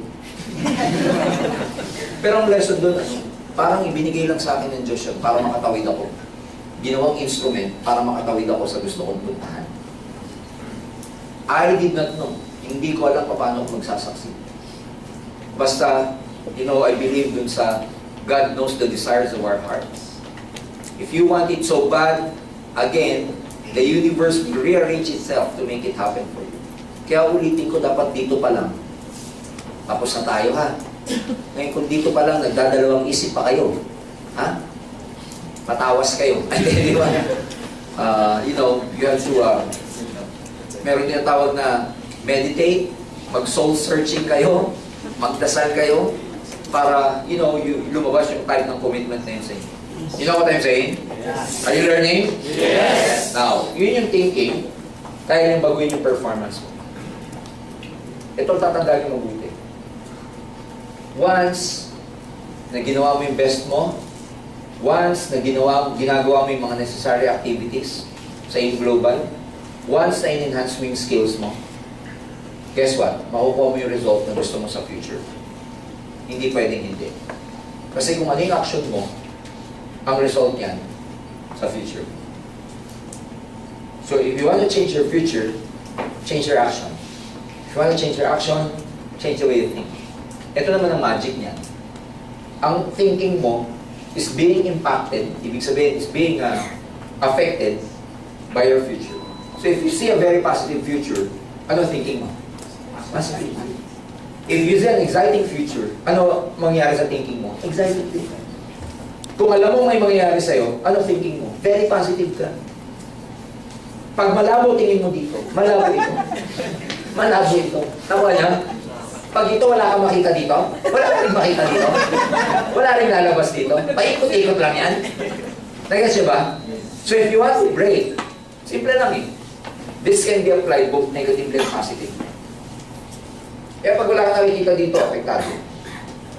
Pag maganda nakikita nyo dito, apektado.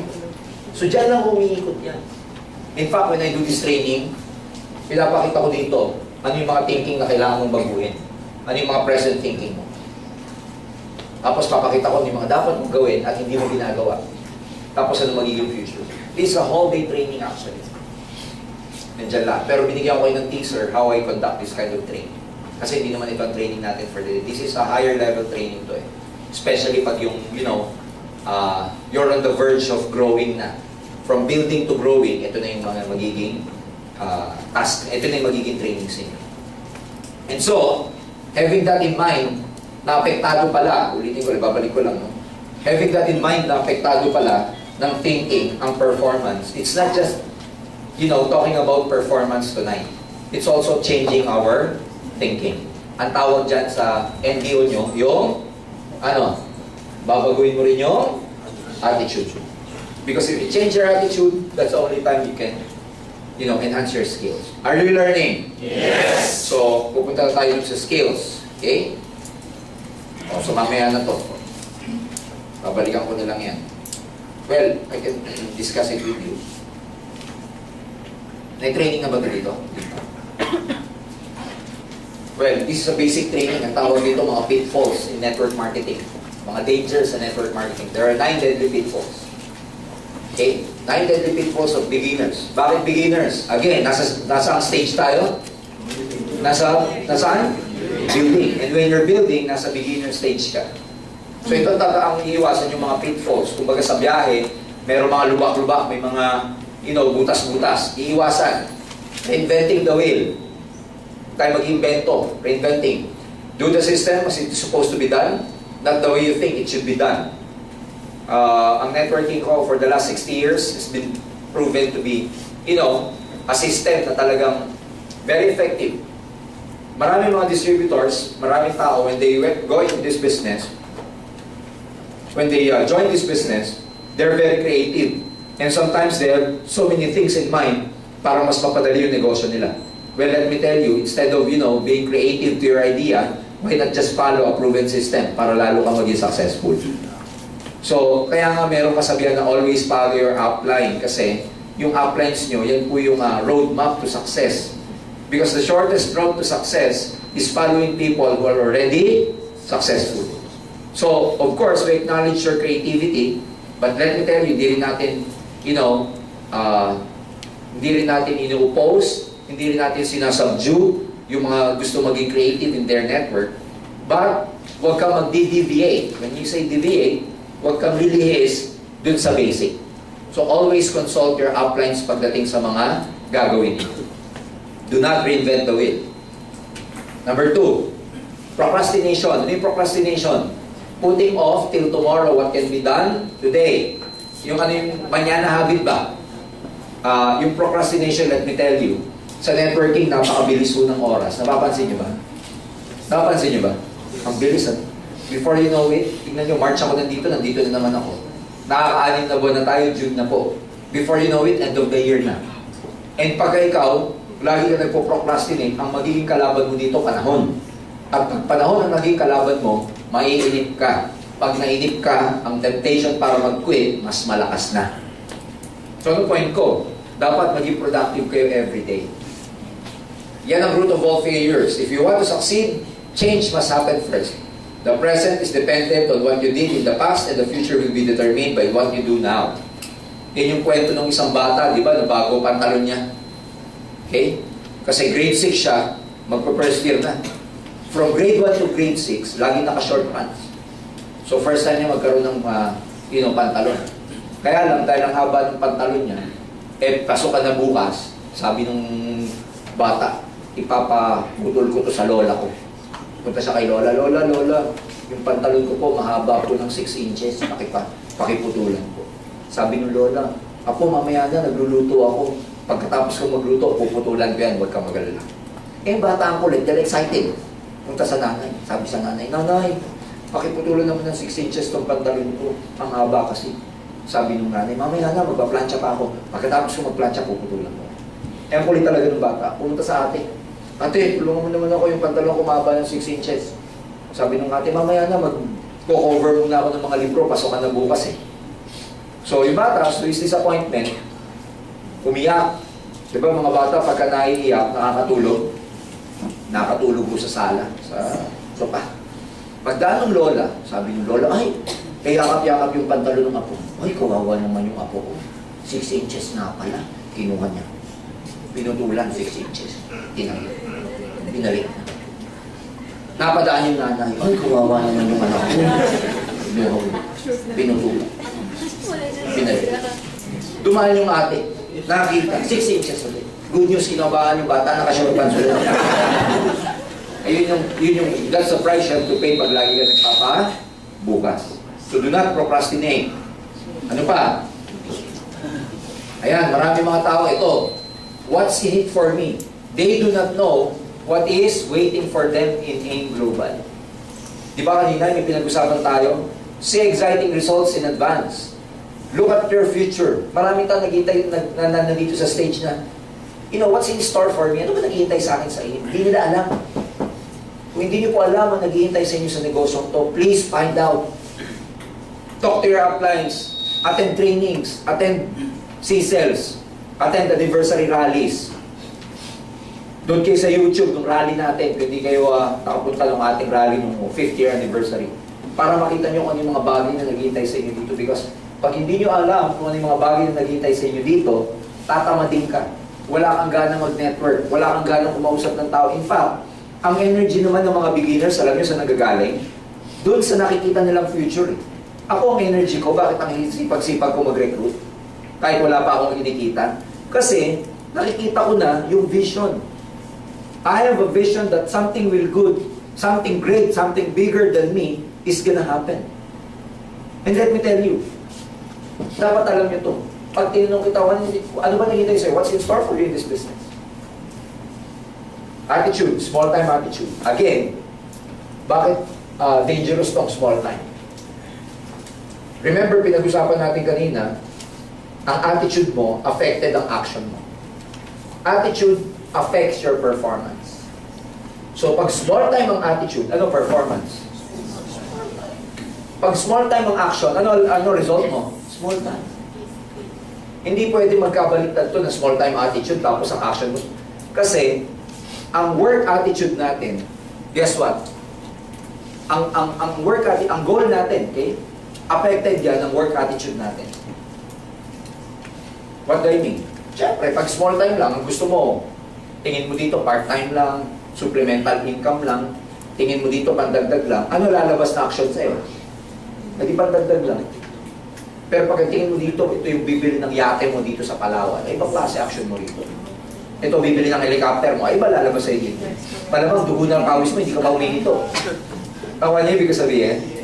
So think big because you now have the opportunity to aim high. Success stops when contentment starts. Ito ang problema namin sa mga distributors na, top distributors. When they are so successful, they become contented. And then they stop. Okay lang mo yung maging contento kasi meron tinatawag na dapat masatisfy ka rin eh. Because if you don't become satisfied, then you will never become happy. Pero may may kabaliktaran. Yung tinatawag na complacency. So, marami mga pagdating ng araw na successful ka, magiging kalaban mo naman yung sarili mo. So tuturuan ka rin namin paano i-neutralize. Always pursue and move forward. Okay, dapat wala dito. Move forward. What else? Ayan, poor self-image. Lack of confidence shows. Use law of suggestion. Itong poor self-image, dalawa pong self-image. May outer tsaka inner. Ang inner, yan yung attitude nyo. Ang inner, yan po yung, tinuturo namin sa NDO. Positive, confident ka dapat, may commitment ka. Yung mga ganun. Pero ang danger dito, yung outer image. Alam nyo ba minsan ang confidence mo nanggagaling sa suot-suot mo? Alam nyo ba yun? Oo naman. Pag may kakausapin ka, mas maganda pa yung suot ng kausap mo sa'yo. Ma-intimidate ka, di ba? Tama ba? Oo, yung intimidation malaking bagay yan because nakikita yan sa outer image. Kaya, kaibigan, ang una nyo hindi ito i-internalize, isipin nyo na ito po negosyo. Dapat magmukha kang negosyante. Lalo na pag may mga kausap kayo. Okay lang pag wala kayong kausap, kahit wala kang suot. Tama, sa banyo, di ba? Wala kang kausap, wala kang suot. Pero kung may kakausapin kayo, papakita nyo negosyo nyo, please. Hindi naman sinabing mahal. Appropriate ang tawag dyan. Dress appropriately.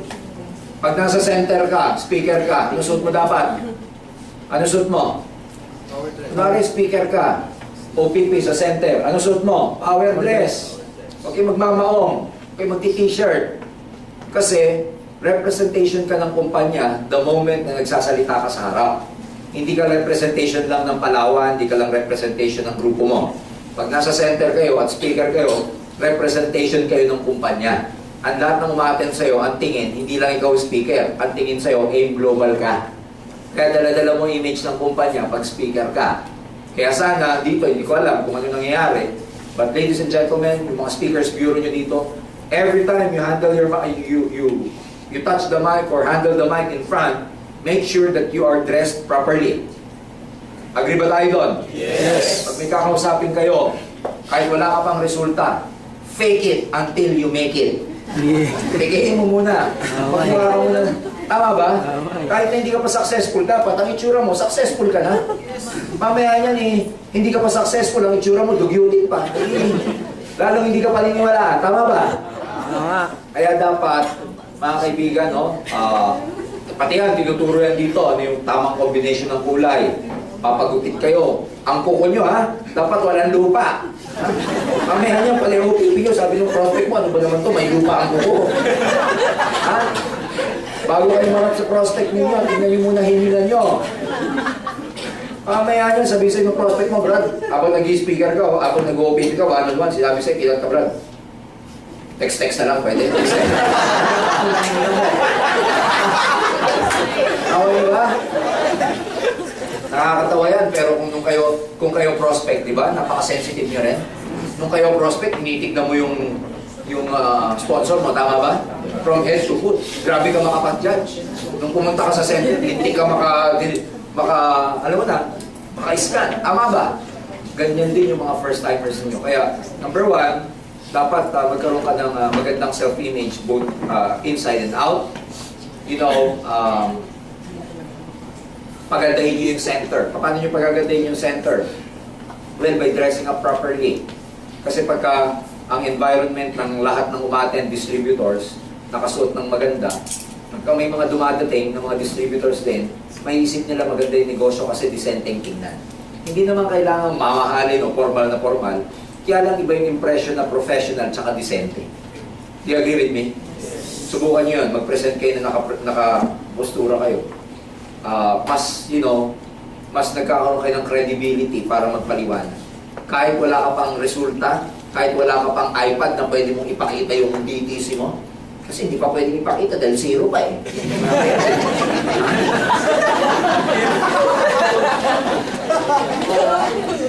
Kahit wala ka pang ipakita, okay lang kasi, confident ka dahil yung itsura mo mukha kang successful. Dahil ako din eh. Siyempre gusto kong masumama sa taong disente tignan. Kayo ba? Mas gusto nyo sumama sa taong decente tingnan, tama ba? Kasi kung sponsor mo, gano'n ang itsura, pwede mo sabihin sa kanya, ay, mahuhugot ko to sa mga professional na kaibigan ko kasi may dating. Eh, pag ang dating, alam nyo na, may muta pa, di ba? Ay, hindi ko to mahuhugot, ayoko to. Naku, ano ibig sabihin? Lahat pa naman ng mga prospect, ang kanilang duda sa una, paano ko kaya ipapakita to sa kaibigan ko?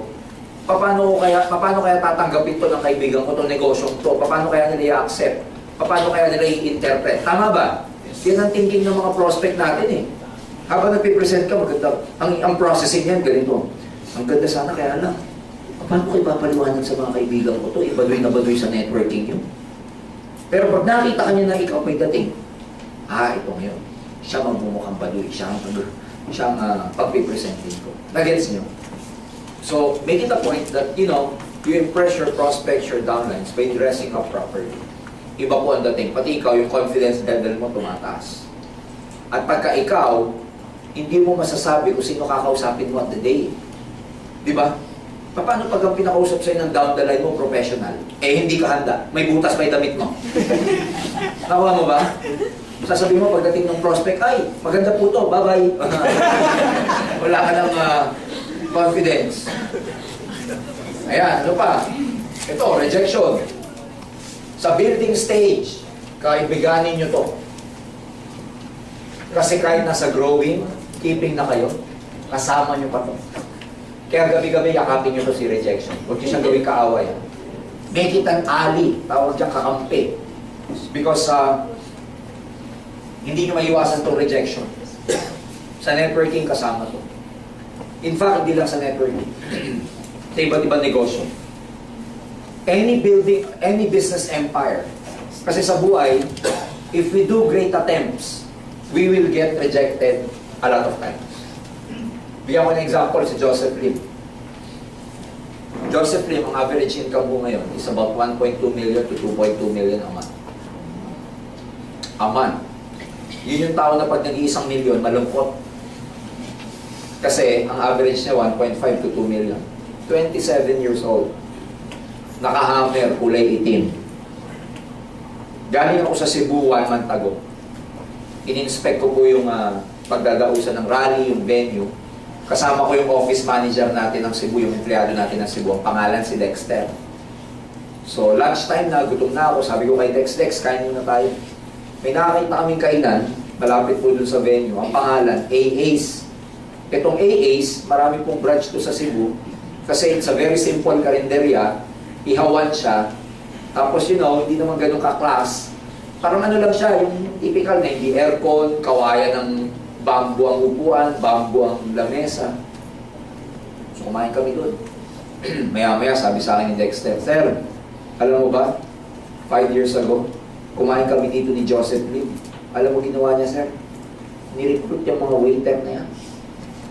Sabi ko, si Joseph? Sabi niya, sir. Sabi ko, paano kayo nag-OPP? Kasi sinabi ko sa mga waiter, tinanong muna daw ni Joseph kung anong oras magsasara yung AA restaurant. Nung nalaman niya daw na alas 10, sarado na, sabi niya sa mga tao, sa mga waiter, babalik kami dito ha, may papakita kami ng negosyo. In other words, kinausap ni Joseph itong mga waiter na to as a stranger. Ang tawag natin dyan sa networking, pusakal. Pinusakal na. Bumalik sila dalawa ni Dexter, gabi. Sabi ko, paano kayo nag-OPP?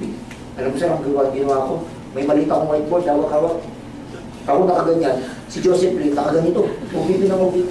Kausap niya itong mga waiter, gabi na. Sarado na ito, ano mausap niya. Sipin niyo, who would ever thought na yung batang yun ang number 1 ng AIM Global niya, na ginawa niya yung mamusakal. Sa desperation niyang makarecruit, kinausap mga waiter, hinintay gumabi para makarecruit. Ngayon, number 1 na siya. Ito ang catch. Sabi ko, Dex, ilan ang naniwala? Ilan ang nag-join? Sabi ni Dex, Sir, wala. Na-picture niyo ba yung na-picture ko na mukha siya sigurong basang sisil doon, na mukhang kawawa, desperado, na nag-OPP, mga waiter, inintay pang maggabi, tapos ang late-late ng whiteboard nila, bit-bit-bit daw ni Dexter. Isipin niyo gano'n ka-desperate. And he was totally rejected. But who would ever thought that guy, that young guy, happens to be the #1 of AIM Global right now? Nakais na siya. So the more rejections, the more attempts you make, the more rejections you will face. Pero, pag mas marami kang attempt, mas marami kang rejection, mas marami mag-join sa'yo, mas lalaki grupo mo. Ginagawa ng iba, para less ang rejection, less approach. Less network. Less income. May mas malala dyan. Para hindi ma-reject, hindi nagre-recruit. Attend lang na attend. Attend lang siya, attend. Attend. Copy ng copy. Pag tinanong mo, ano, okay ba? Okay, sir, okay. May payin ka na? Wala, sir. Bakit? Ayoko ma-reject. So, anytime you undergo any great achievement in life, let me tell you, you will be rejected a lot of times. Marami po rejection dito. That's a price you have to pay. Pero tawag ko niyan, kailangan masanay ka lang. Kakalyuhin ka rin. Pag sa sapatos, sa una lang masakit, tama? Pag sanay na, kakalyuhin ka na. Dito ganun din, kakalyuhin ka rin. Ayan, neglecting to use and share the products. This is very important. Networking is not just recruiting. Networking is product movement. Pag ikaw hindi ka gumagamit, nagbebenta ng produkto, ang makikreate mong grupo, ganun din. Hindi rin gumagamit at hindi rin nagbebenta. Well, wala ko kaming problema dito sa Palawan because I'd like to congratulate you dahil sa Palawan. Isa po ang Palawan sa pinaka-healthy ang product movement sa lahat ng BCO sa buong Pilipinas. So, keep up the good work na sana tuloy-tuloy niyo po yung ganyang pag-network ninyo because ang residual income, ang long-term income sa business na to, wala po sa binary. Ang long-term income dito, alam niyo nasaan? Nasa uni-level at saka stair-step. I came from a networking, ang marketing plan namin, stair-step. Wala kaming binary, wala kaming uni-level. But let me tell you, sa stair-step, magpahinga ako ng 1 month, walang recruiting, wala akong ginawa. Wala lahat. Healthy product movement lang. I'm making a lot of money because of that. Even if my downline stops recruiting. Kasi ang acid test, when you say acid test, ang real test ng healthy network, itong itatanong mo sa sarili mo. If recruiting stops today, will I still make money? If ang sagot mo, no, then you have a very unstable network. Pero pag ang sagot mo, yes, even if I stop today, I will still make money, ibig sabihin, healthy ang product movement sa loob ng network. Kasi, kahit walang recruiting, pag ang mga tao gumagamit ng product, kumikita ka pa rin ba? Yes. Nandun ang long-term income, nandun ang royalty income. Ano yung royalty income? An income that even after the work has been finished, you're still getting paid. Tapos na yung pagre-recruit mo, binabayaran ka pa rin. And kayo ba, gusto nyo habang buhay kayo nagre-recruit? Gusto nyo ba habang buhay kayo nagdi-direct? Dapat matapos yan. Dapat dumating sa point na ikaw, nandun ka sa El Nido, nag-i-snorkeling ka, 1 buwan ka sa ilalim ng dagat, kumikita ka pa rin. Ganun dapat. Hindi yung nag-i-snorkeling ka, 2 oras pa lang, kailangan mo nang umahon kasi magpe-pairing ka pa. Tama ba? Dapat we can never be slaves to, recruiting until the last days of our lives. Kailangan, it has to stop. Ang recruiting, yung binary, dinesign yan actually, para kayo, kahit bago pa lang kayo, kumikita na kayo by pairing. Pero ang real na dapat maging kitaan, alam nyo kung nasaan? Nasa stair-step at uni-level dapat. So, work on that because ako, from a networker's point of view na lumaki sa stair-step na marketing plan, believe me, at the peak of my network, even if I stay in the States for 1.5 months, I don't do anything. Even for 6 months, because I lived in the States for 6 months. Nag-stay ako sa States ng 6 months. For the next 6 months, wala akong ginagawa sa network ko sa Pilipinas, wala akong ginagawa sa network ko sa Dubai, sa Belgium, Netherlands, Luxembourg, sa Italy, sa Singapore, sa Taiwan, sa Hong Kong. Hindi ko pinupunta ng mga downlines ko doon. Email, etc. As long as my product movement.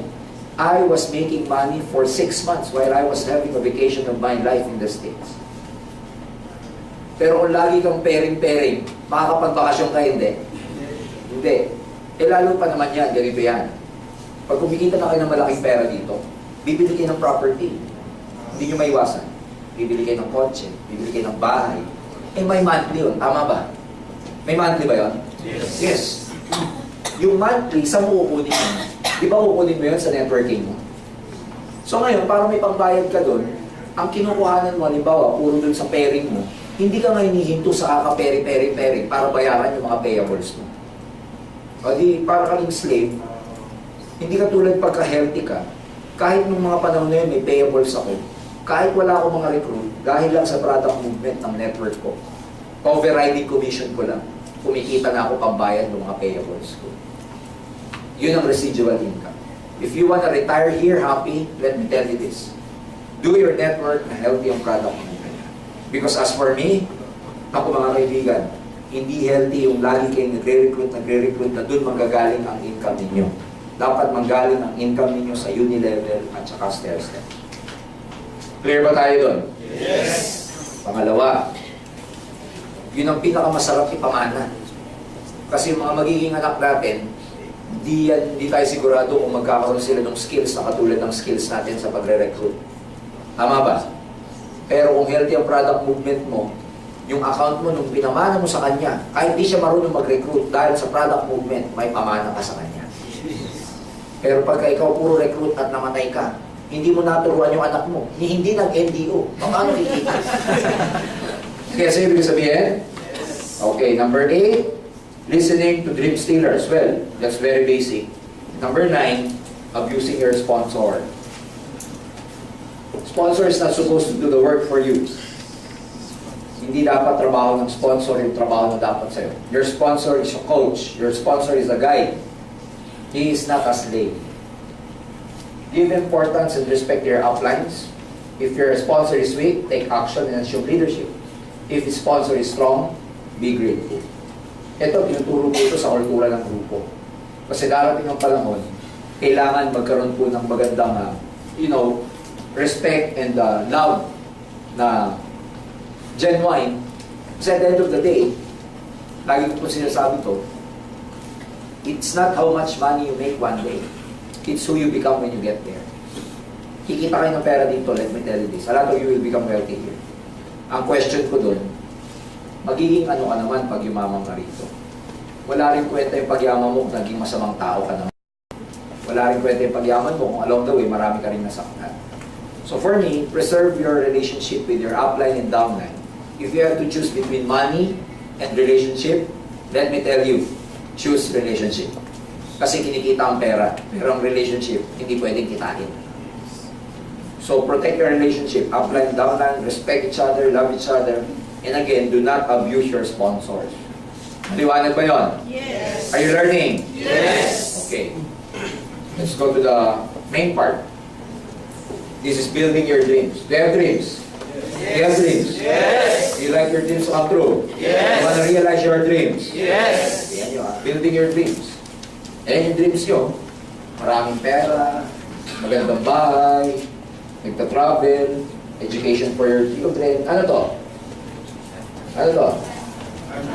Quality time. Tapos ano to? Car. Dito naman umikot lang ang pangarap natin. Tama ba? Lahat to achievable sa inyo. Yun lang, kailangan may gawin ka para makuha to. Hindi pwedeng darating na lang to. Hindi po ito nakukuha ng tsamba lang. Let me tell you that your success here, you have to make things happen. You cannot wait for things to happen. You have to make things happen. So, ito flowchart yung ituturo ko sa inyo. And kailangan ito yung maging takbo ng pag-build because nasa building tayo. Lahat tayo ay gusto tayong results. Tama ba? Yes! Tama ba? Yes! Ano yung mga results na gusto nyo? Dreams, house, money, car, travel, good health, etc. Good health, etc. At this point in time, itong mga result na to, whatever it is, I want you to write down the results that you like in that sheet of paper you're writing on. Ano yung mga results na gusto mo? Ano yung gusto mong makuha result sa aim? Ano yung mga results? Hindi ko alam, baka yung iba sa inyo gusto 50,000 lang. Something, itong result na to hindi ito yung katulad nito. Result na sa palagay mo, may inspire ka, gaganahan ka. Something that is doable for you. Something that will compel you to move and talk to your prospects. Something that, will remind you every day to work hard dahil sa result mo. Sige, bibigyan ko kayo ng 2 minutes. Sulat niyo yung result na gusto niyo. Ano ba? 50,000 sa savings ba? Ano ba? 100,000 monthly income ba? Ano yung gusto niyo result? Gusto ko mag-retire, gusto ko na mag-resign sa trabaho kasi I'm really, fed up with working for someone else. I don't know kung ano yung result na gusto niyo. Ako, kung tatanungin niyo ako, 14 years ago, ano kung gusto kong result? Ang gusto kong result nun, gusto kong kumita ng 50,000 and give 25,000 per month to my parents so that my parents can stop working already. Simple lang yung goal ko yun, pero every day, yun po yung nag-inspire sa akin para mag-work, mag-network. Gusto kong kumita ng 50,000, yung 25,000 sa parents, 25,000 sa akin. In that way, kasi pag nabibigyan ko sila ng 35,000 consistently every month, then I can tell my parents to stop working. Kasi dati, ang living expenses namin, 25,000. So, kinumpit ko na yon. So, kung makakapagbigay ako sa nanay ko lagi ng 25,000, hindi na nila kailangan magtrabaho. Yun ang result na gusto ko. So, something that will motivate and inspire you. Not necessarily BMW or, mansion. Something that will really inspire you. Now, yung mga result na yan, doable yan sa inyo. Pero again, katulad ng pinag-usapan natin, kailan magmamaterialize to? Ngayon o sa future? Ngayon o sa future? Sa future magmamaterialize siya. Pero you have to understand na bago nyo kitain o bago nyo makuha yung results na yan, may panggagalingan yan. Sa manggagaling yan bago kayo magkaroon ng income dito. Sa manggagaling yan bago kayo magkaroon ng magandang cheque sa inyo. Sa manggagaling yan. May panggagalingan yan. Kasi yung iba, dito lang nakafocus. Tapos nagtataka ba't di nila kinakukuha pa. Kasi may panggagalingan yan. Bago mo makuha to, makuha mo muna yung nandito. Itong blankong nandito. Ano yan? Palagay nyo. Ha? Network. Mangyayari lang itong result pag may network. Kasi dyan galing ng commission eh. Tama ba? Dyan galing yung pambili ng mga to. Tama ba? O pwede ba kayo magkaroon ng result na wala nito? Imposible yun. So dapat magka-network kayo. Ang tanong, ano yung nasa network? Ito yan. Mamaya pag-usapan natin yan kung ano yung nasa network. Saan galing ang network? Saan galing? Activity. Pag may ginagawa ka, nagkaka-network ka. Yung network, dyan nakukuha ang result. So, ang result galing sa network. Ang network galing sa action, sa task, sa activity. Saan galing ang activity? Sa plan. Ang plan galing sa goal. So, yan yung flowchart. So, bakit ko pinapakita sa inyo ito? Para alam nyo na huwag muna kayo mag-expect kasi before even the result, kailangan muna itong mga bagay ito. Ang tanong, gusto nyo ba malaman ito? Yan yung skills. So, yan ang flowchart. Before my results, network, before the network, activity, plan, action. Sa madaling salita, pag walang network, wala nito. Pag walang activity, pag wala kang plano, sablay ang action mo. Pag wala kang goal, wala. Clear? Yes. Are you learning? Yes. Pero generic to. Bakit generic? Hindi ko alam kung anong goal nyo eh. Hindi ko alam kung anong result nyo eh. So ngayon, isa-isay natin yan. Ano laman ng network? Ang laman ng network, tatlong types. May users, may retailers, tsaka may networkers. Sa madaling salita, pag nag-build ka ng network mo, minsan hindi ka lang naghahanap ng ma-recruit. Minsan makakakuha ka ng bebentahan mo lang o makakakuha ka ng taong mahilig sa benta-benta. Kaya if some people tell me, apply nakakainis yung downline ko. Sabi ko, bakit? Walang ginawa kundi magbenta. Pag yung downline mo walang ginawa magbenta, kundi magbenta, anong kategory niya? Anong kategory niya? Taylor. Huwag mo nang i-push na mag-network. Kasi sa network na, meron talagang sadyang gano'n na mag-retail lang. Nag-gets niya siya? Oo, nagre-recruit ka. Bakit ko sa inyo tinuturo to?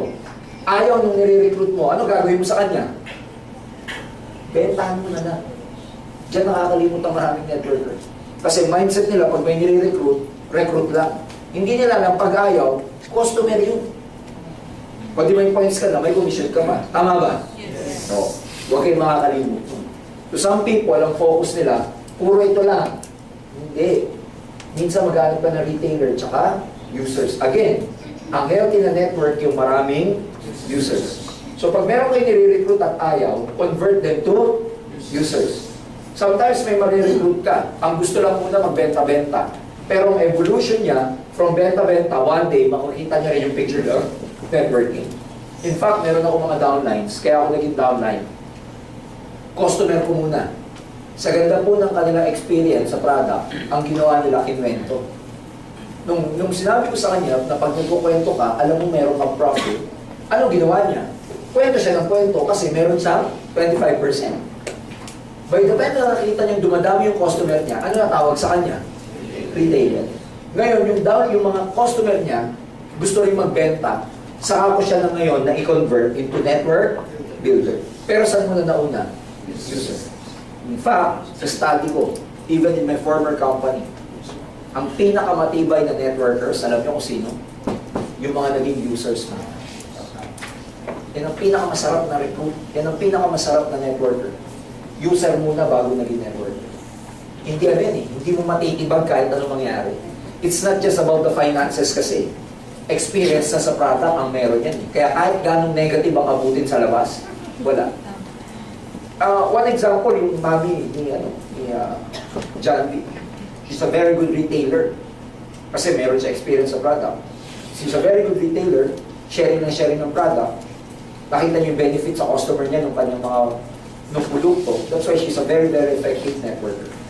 Kaya kung sino yung effective na networker, evolution yan from user to retailer. Kaya minsan ikaw, pwede mo palang i-convert yung sarili mo to becoming a best networker. Ano yun? Maging heavy user ka ng produkto. Kasi pag ikaw, heavy user ka ng product, ang evolution mo from being a user to networker is very effective. Kesa dun sa ang pagkaka-join mo, purely networker ka lang. Iba kasi pag na-experience ka sa product. So ano hanapin nyo sa grupo nyo? Users, retailers, and networkers. Hindi lang ito tatlong type. Okay? Kaya yung may mga grupo dito na ito pa lang, may dalawa pa kayong hanapin. Kung meron naman dito, ito pa lang, meron pa kayong dalawang hanapin. So ibig sabihin, hanapin nyo lahat yan. Hindi pwedeng hindi. Clear? Yes. Ngayon, ang tanong, paano makakapag-produce ng user, retailer, tsaka networker? In other words, paano ako makakapag-produce ng network? Ito kasi mga to, tao to eh. Tama ba? Tao to bagay? Tao yan eh. Paano ako magkakaroon ng network? Ito ngayon yung mga activity. Paisa-isa to. Ito yung skills. Number 1, prospecting. Ito, ano to stages to, ibig sabihin. Chronological arrangement. Ibig sabihin, from step 1, step 2, step 3, step 4, to tinuturo ko. Prospecting. Pag sinabing prospecting, ano yan? Pag sinabing prospecting, example, pag pumunta kayo sa mall, pumunta kayo sa ibang bagay, pumunta kayo sa gathering, pumunta kayo sa handaan, make sure na yung antena nyo naka-on. Antena ba? Dapat i-turn on nyo muna yung antena na yan. Kasi yung prospecting, ibig sabihin yan, naghahanap ka ng prospect. Ang goal mo, makakuha ng phone number. Ang goal mo, makahanap ka ng kakilala. Ang tawag doon prospecting. And ito yan. Hindi ibig sabihin nagpo-prospecting ka, nag-i-invite ka na. Maraming dyan nagkakamali. Pinagsasabay ang prospecting at inviting. Alam nyo ba na minsan, magtatanim ka muna. Yung ibig sabihin, katulad yan, nakita kayo ng matagal mo ng kaibigan na hindi kayo nakikita. Ano gagawin mo? Re-recruitin mo ba kagad? Hindi. Tatanim ka muna, pari, kumusta na? Ano number mo? Pari, magkita naman tayo minsan. Labas naman tayo, inom naman tayo, kain ng catch things up muna. Alam mo, meron akong isang ganyan na networker na kilala in the name of Mylene at Danny. Top distributor to. Sipin mo last year to. Prospecting. Meron siyang laging kasabay pag nagpapaparlor siya. Naging kaibigan niya. Dahil naging kasabay niya, lagi, naging kachika-chika niya. Ano? Re-recruitin niya na ba kagad o hindi pa? Re-recruitin o hindi pa? Hindi pa. Hindi niya pa re-recruitin. Ito naman, ito, hindi naman exaggerated, pero hindi ko naman sinasabing ganito yung gawin nyo para lang malaman nyo yung idea ng pagtatanim. Hindi sabay sila lagi nagpapapalo. Naging magkaibigan na sila. Pero walang negosyong usapan. Nag-gets nyo? Kaibigan lang. May-ari pala ng garments factory ko. Okay? Nagkumakain sila, may asawa siya, may asawa si Maylin, nagdi-dinner sila together. Tanim lang. Walang recruiting, wala lahat, kaibigan lang. Hanggang nakita daw noon kung ano yung lifestyle ni Maylin, hanggang nakita noon kung ano yung lifestyle nila mag-asawa. Sila naman, nakikita nila yung lifestyle nito, lagi na sakit ng ulo. Kasi may pinupondohang cheque, sakit ng ulo ng mga empleyado, mga supplier, etc. In other words, mga kaibigan, hanggang ganun lang, walang recruiting. Na-recruit nila, alam nyo, after ilan? After 2 years, saka sila nag-join sa AIM Global. Ano tawag doon? Tanim. Hindi ko sinasabing 2 years din kayo magtanim, ha? Si Maylin, kaya niyang magtanim ng 2 years ng gano'n kasi successful na si Maylin. Ang lesson doon, yung tanim yung sinasabi ko. Minsan, pag may nakita ka prospect sa mall, sa beach, ito marami mga beaches, gathering, tanim ka muna, mga 1 linggo. Yan siya ba? Kita muna kayo, coffee, etc. Wala muna recruiting, buhay muna. Meron tinatawag na form. Alam niyo yung form? Naituro na itong form? Oh, family, occupation, recreation, saka mo makukuha yung message. Kumustahin mo muna pamilya. Magkumustahan muna kayo tungkol muna sa pamilya. O next sa pagkita niyo tungkol sa trabaho naman. Pag nalaman mo yung trabaho niya, mahina. Maririnig mo ito. Pag narinig mo sa trabaho niya, hindi siya satisfied, ako, grabe to, malapit ka na. Nawa niyo? Recreation. Walang panahon sa pamilya, walang panahon sa mag-outing, walang panahon sa pagmumall, etc. Walang recreation kasi tali-tali sa trabaho. Time freedom. Kasi doon mo makukuha yung message. Sa prospecting, meron din tinatawag na man. Alam niyo na yung man? A person of money or means. Person of authority and with need. So titignan nyo dito kung ano yung prospect nyo. Ang tawag dyan prospecting. When I go to the mall, ang eyes ko, you know, ang likod. Kasi hindi malalaman kung sino yung mga makakasalubong. Tsaka ganito yan eh. Sabi natin kanina, pinag-usapan natin, huwag mong hintayin na yung sitwasyon na makibagay sa'yo. Ikaw ang makikibagay sa sitwasyon.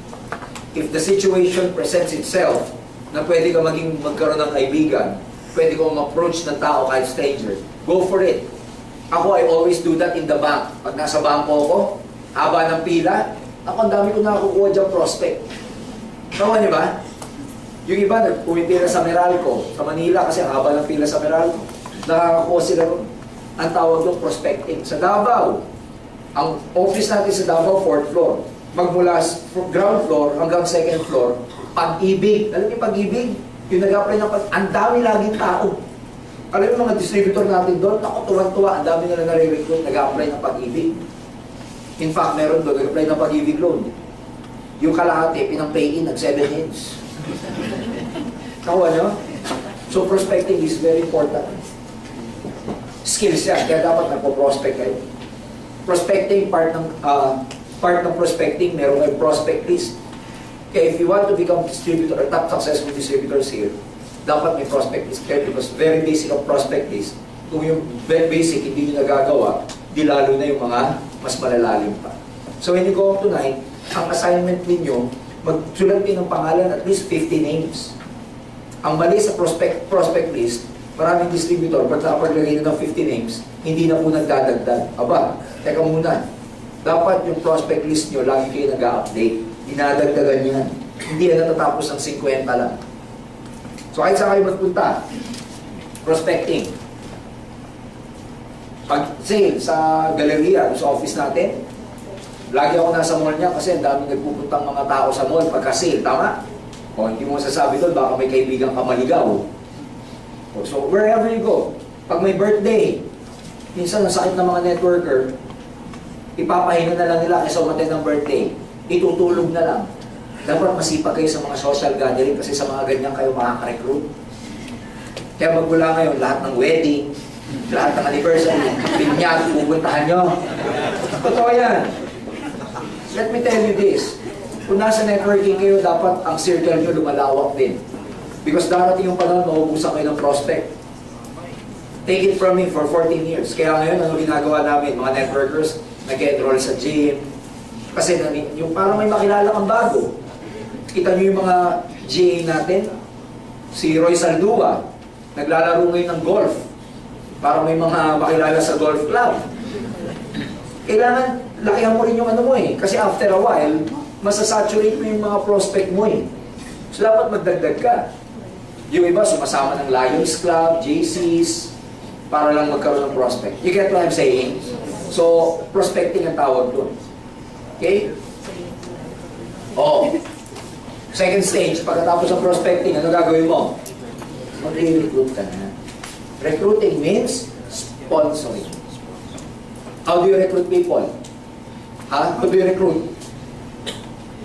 Sa nagsisimula ang recruiting.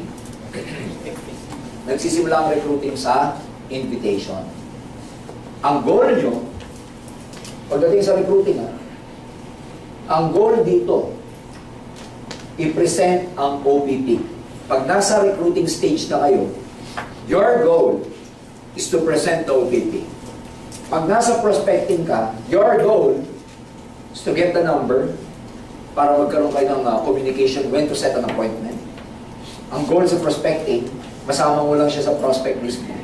Pero pag nasa prospect list na, ang goal mo naman ma-recruit. When we say sponsoring or recruit, dapat ma-presenta ng OPP. Now, paano ba na-presenta ng OPP? May tatlo paraan yan. Although mamaya, meron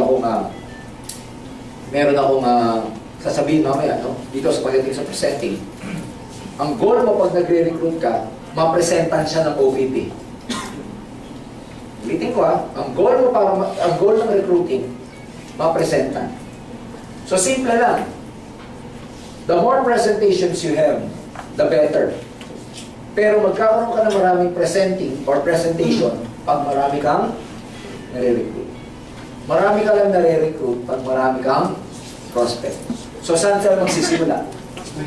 Prospecting. Kaya alam mo pinaka-importante sa lahat dyan kung ano? Prospecting. Yung mga tao na uubusan ng mga recruit, kukunti kasi ang prospect, dito sila mahina. Sa skills, kung meron na ibibilin sa inyo ngayong gabi, hindi ito muna. Start with prospecting. Magparami kayo ng prospect. Win friends, get numbers, get referrals. Pati yung kaibigan ng pinsan mo, gawin mo kadikit. Lahat ang goal mo ngayon, ganituhin. Pagkatapos mong kausapin, bili mo sa kanya, pare, dahil nag-meet na tayo ngayon, ganito na tayo, Lahat, kahit acquaintance lang, pagkatapos, nakuha na yung number, pare, tayo na, Kailangan maging close mo. In other words, kailangan do your best na magkaroon, madagdagan ang prospect listing. Ang networking, tandaan nyo mabuti ito. Numbers ang networking. Ang operation dito, numbers. The more, the better. Mas marami kayong kakausapin, mas maganda. Pag kukunti lagi kinakausap nyo, network, maliit. Remember, bakit siya numbers? Hindi lahat ng mga kakausapin nyo maniniwala. So, saan nyo kukunin? Sa numbers. Like, kung ang batting average, 10%, sa 100, ilan ang meron ka? 10. Kung sa 10, 10%, ilan ang meron ka? Isa na. Sa 5, ilan ang meron ka? Kalahating katawan. Hindi naman pwede yun. Nakuha nyo ba? Numbers.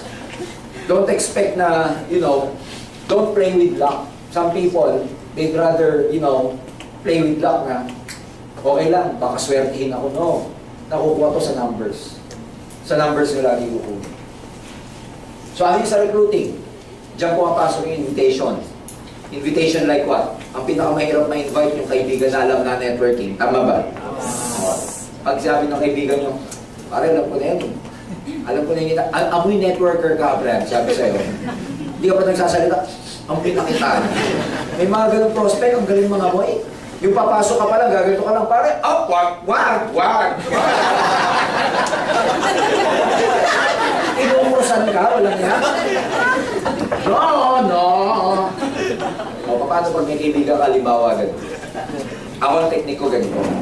Pag sinabi sa akin na, pare, ayoko talaga ng networking, nakaten na ako niyan, ayoko ng recruiting, blah, blah, blah. Lahat na ng reason sa mundo, inaabot mo na. Pero kaibigan mo, ako ganito ginagawa ko, sabihin ko sa kanila, Brad, ano ba alam mo sa networking? Ay, yung recruiting ko, blah, blah, blah, wala akong time, blah, blah, blah. Sabihin ko sa kanila ganito, total kaibigan naman kita. Kung meron ako isang favor na ihingin sa'yo, sa buong pagkakaibigan natin, kung may isa akong pabor na tatanawin ng malaking na utang na loob sa pagkakaibigan natin, pagbigyan mo lang ako one time, sama ka sa akin, pakita ko sa ito. Pag hindi mo nagustuhan, hindi na kita uulitin. Pero ulitin ko, kung meron akong one favor na hihingin sa'yo, sa buong buhay ko na to, Brad, sama ka sa akin, pakita ko lang. Pag ikaw narinig mo yun, sama ka hindi? Sama. Kasi sa buong buhay na pabor na eh. Mabigat na yun eh. Pagkakaibigan na itinaya eh. Tama ba? Ba't tipong ano ba naman yung makita mo? Pagbigyan mo lang ako. Pag hindi mo nagustuhan, hindi na kita ko kulitin. Trust me. Yun yung mga magic word na sinasabi. May prospect ka. Ayaw. Kung ano nung mga narinig mo. Sabihin mo sa kanya, pare, alam mo, sa totoo lang. Sa type mo, sa, sa personality mo. Pare, pag nakita mo yung negosyo ko, hindi pwedeng hindi mo magustuhan. Mga ganong magic word ang gagamitin mo. Hindi pwedeng hindi mo magustuhan. Kasi yung ini-inject mo sa kanya, sublime yun eh. May impact yun sa subconscious mind. Yung mga magic word na hindi pwedeng hindi mo magustuhan. Kailangan makita mo siya. 1 hour lang, pagbigyan mo lang ako. Pag hindi mo nagustuhan, hindi nakita ko ulit. Yun yung mga ginagamit ko before. May mga invitation na, trust me. Gagamitin mo yung trust factor. Pare, kung ano man narinig mo sa networking, pare, huwag na yun ang tignan mo. Ako nag-invite sa'yo. Siguro naman may tiwala ka sa akin. Pakita ko lang sa'yo, trust me. Yung trust factor na gagamitin mo. Kasi minsan, ayaw nila, hindi naman dahil sa'yo eh. Ayaw nila dun sa idea ng networking. Kaya ano gagamitin mo? Ikaw. Yung relationship ninyo, yung trust sa'yo, yun yung gagamitin. At ang goal mo, maipakita. Ulitin ko lagi niyo pong tatandaan to. Para hindi kayo namimili ng prospect. Ang sakit ng mga distributor, namimili ng prospect. Kunwari may re-recruitin, ayaw nun. Ayaw nun. Kunwari may sasabihin, may kakausapin, ayaw niyan, may kaya niyan. Ay, wag yan, jeepney driver lang yan. We tend to probe. Alam niyo yung probing? Please, do not judge your prospect. Kasi hindi masasabi ng prospect nyo, may kaya o wala, magaling o hindi, mayaman man o hindi. Wala tayong karapatan mag-judge. You know why? Kasi sila lang ang makakapagsabi pagkatapos nila makita ang OPP kung magugustuhan nila o hindi. It's not for us to judge. Kasi iba ang processing ng utak pag nakikita yung OPP. Ilan na bang prospect nyo nung nakita yung OPP? Nung una, alam mo, ayaw nila. Nung nakita, mas naging active pa kaysa sa'yo. Tama ba? Ilan naman prospect natin yung sa palagay mo gusto. Nung nakita siyang number 1, ayaw. Kaya hindi mo masasabi, huwag tayo mag-judge. Tignan nyo, yung Leo Kaduyak, meron bang sponsor yon? Kung ginudge nung sponsor si Leo, na dating grade 5 lang, tapos tricycle driver, kinuha pa siya o hindi na? Hindi na. So do not judge. Kaya pagdating dito, lahat kausapin ninyo, lahat i-prospect ninyo. Hindi nyo masabi. Bago ko malimutan, ang OPP may magic. Ang goal mo ipakita to. Kasi pag nakita to ng mga tao, ng prospect mo, diyan nagbabago ang isip nila. Pag nakita yung bilog-bilog, diyan nagtutwist. Yung mga negative, dito nagiging positive. Your job is to present. Hayaan mo yung OPP ang makakonvince sa kanila. Because yung OPP natin, hindi nyo na kailangan maganda. Yung ating marketing plan, hindi nyo na kailangan pagandahin. Dati na siyang maganda. Ang trabaho mo lang, ipakita. Clear ba tayo doon? Yes! Ilan ang presentation? Ilan type ang presentation? 3 yan. Merong one-on-one, may home party, tsaka may century. One-on-one, ano yan? Bagay yan sa may mga authority. Bagay yan sa may mga kaya. Bagay yan doon sa mga professionals na hindi na, hindi na bagay pina-attend ng seminar. Di ba may mga ganun tayong prospect? Yung mga high-profile prospect na minsan, or most of the time, hindi na pina-attend ng one-on-one. Ako, yung mga ka-opisina ko before sa PNOC, mga boss ko, hindi ko na pina-attend ng seminar yan. Over a cup of coffee na yan, one-on-one. Kasi special people tong mga to eh. Kumbaga, VIP. Hindi na bagay sa kanilang uma-attend. Well, pagka naging member na sila, tapos pag-aaralan na nila yung business, that's the time na pwede na sila kumattend pa isa-isa. Pero during the initial presentation, there are some prospects, lalo na yung mga agila nyo, alas, high profile, VIP, na i-present mo sa one-on-one. Ngayon, hindi ka pa marunong mag-one-on-one kasi may style to eh. Alam niyo ba na iba ang one-on-one sa home party sa centering? Alam niyo na to, hindi pa? Alam na, hindi pa? Iba, yung nakikita niyong presentation sa centering, hindi yun ang pinipresent sa one-on-one. Sa home party, hindi rin. Sa home party, 30 minutes OPP, 30 minutes demo lang. Sa one-on-one, mahaba ang mind setting. Sa centering, ang strength ng centering, yung crowd. Kasi pag maraming umaten, yung prospect, sa dami, tsaka positive yung atmosphere, nako-convince in a way, yung prospect ninyo. Don't worry because meron namang meron tong, anong tawag dito? Merong pattern ang one-on-one, home party, tsaka centering. Yung one-on-one tsaka home party na, na pattern, na presentation, don't worry, email ko na lang kay John V para mabigyan ng bawat isa sa inyo. Gusto niyo ba yun? Yes! So, meron doon, babasahin niyo na lang. I don't have to present it here anymore kasi mahaba yun. Tsaka self-explanatory naman siya. Basta ang importante lang, sa one-on-one home party centering, number one-on-one, mahabang mind setting dyan. Bigay ko yung pattern sa direct, no?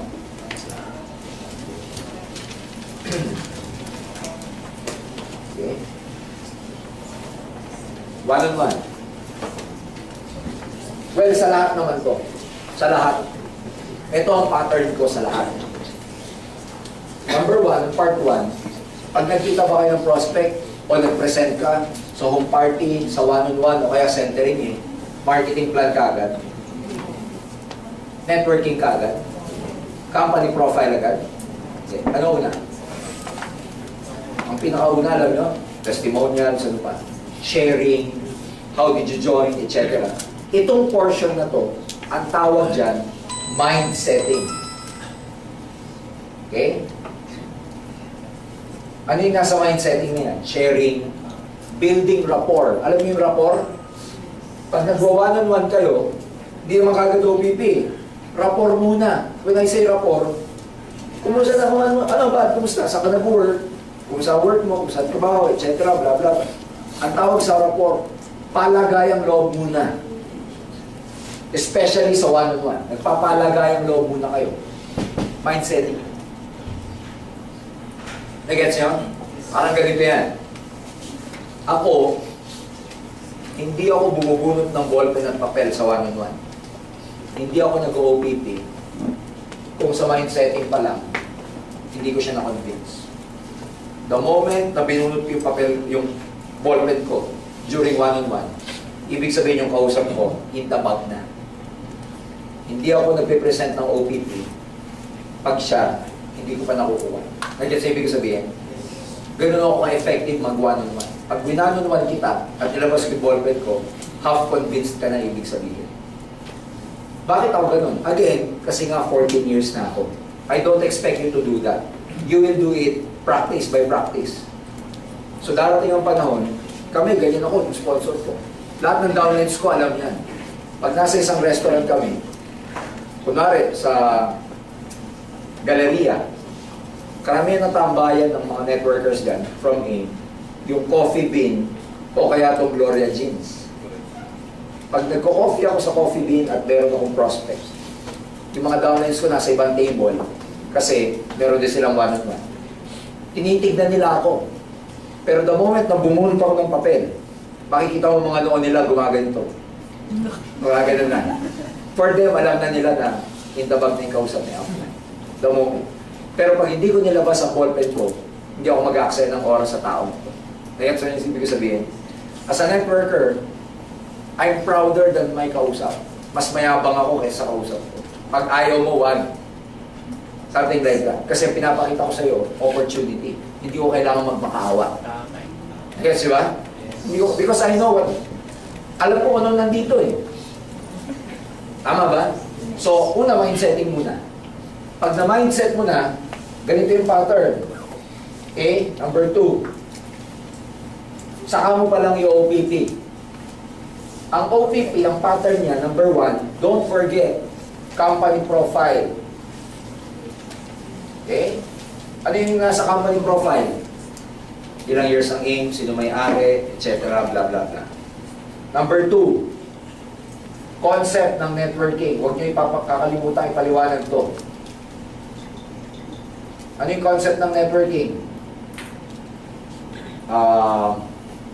In-example ba dito sa OPP yung kay Lucio Tan? Hindi.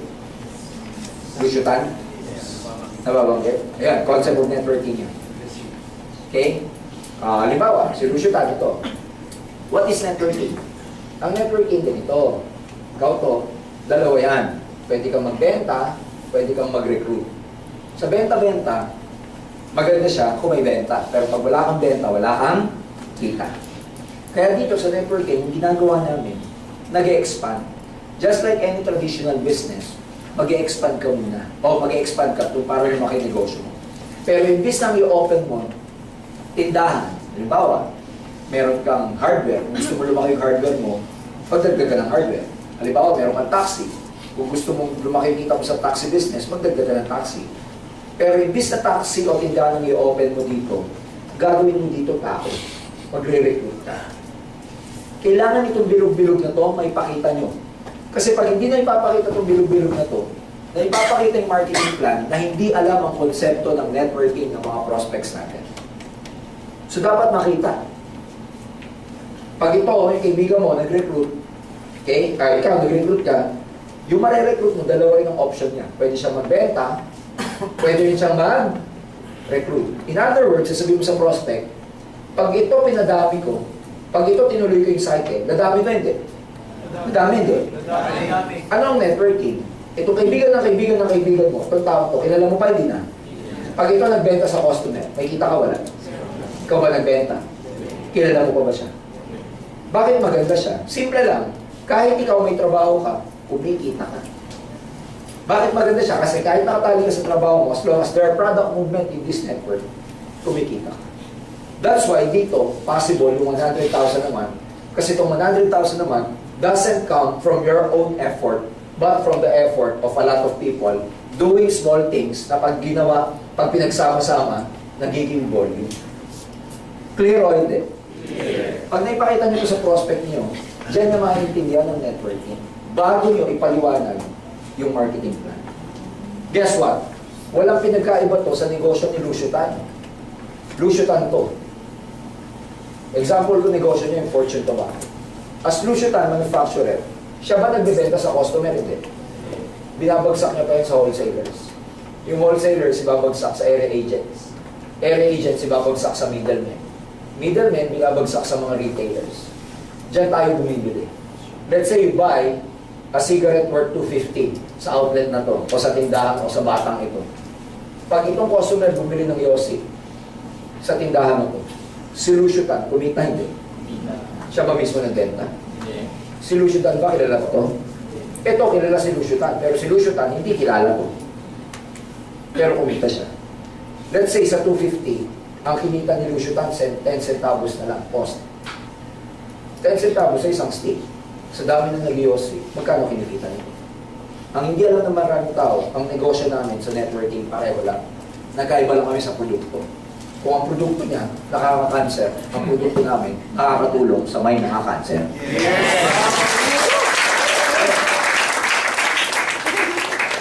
Ganun ko paliwanag ang po na. Hindi ba yata ngayon na nakita yung concept na yan? Tama ba? Saka nyo ipapaliwanag yung marketing plan. Oh. Saka yung OPP.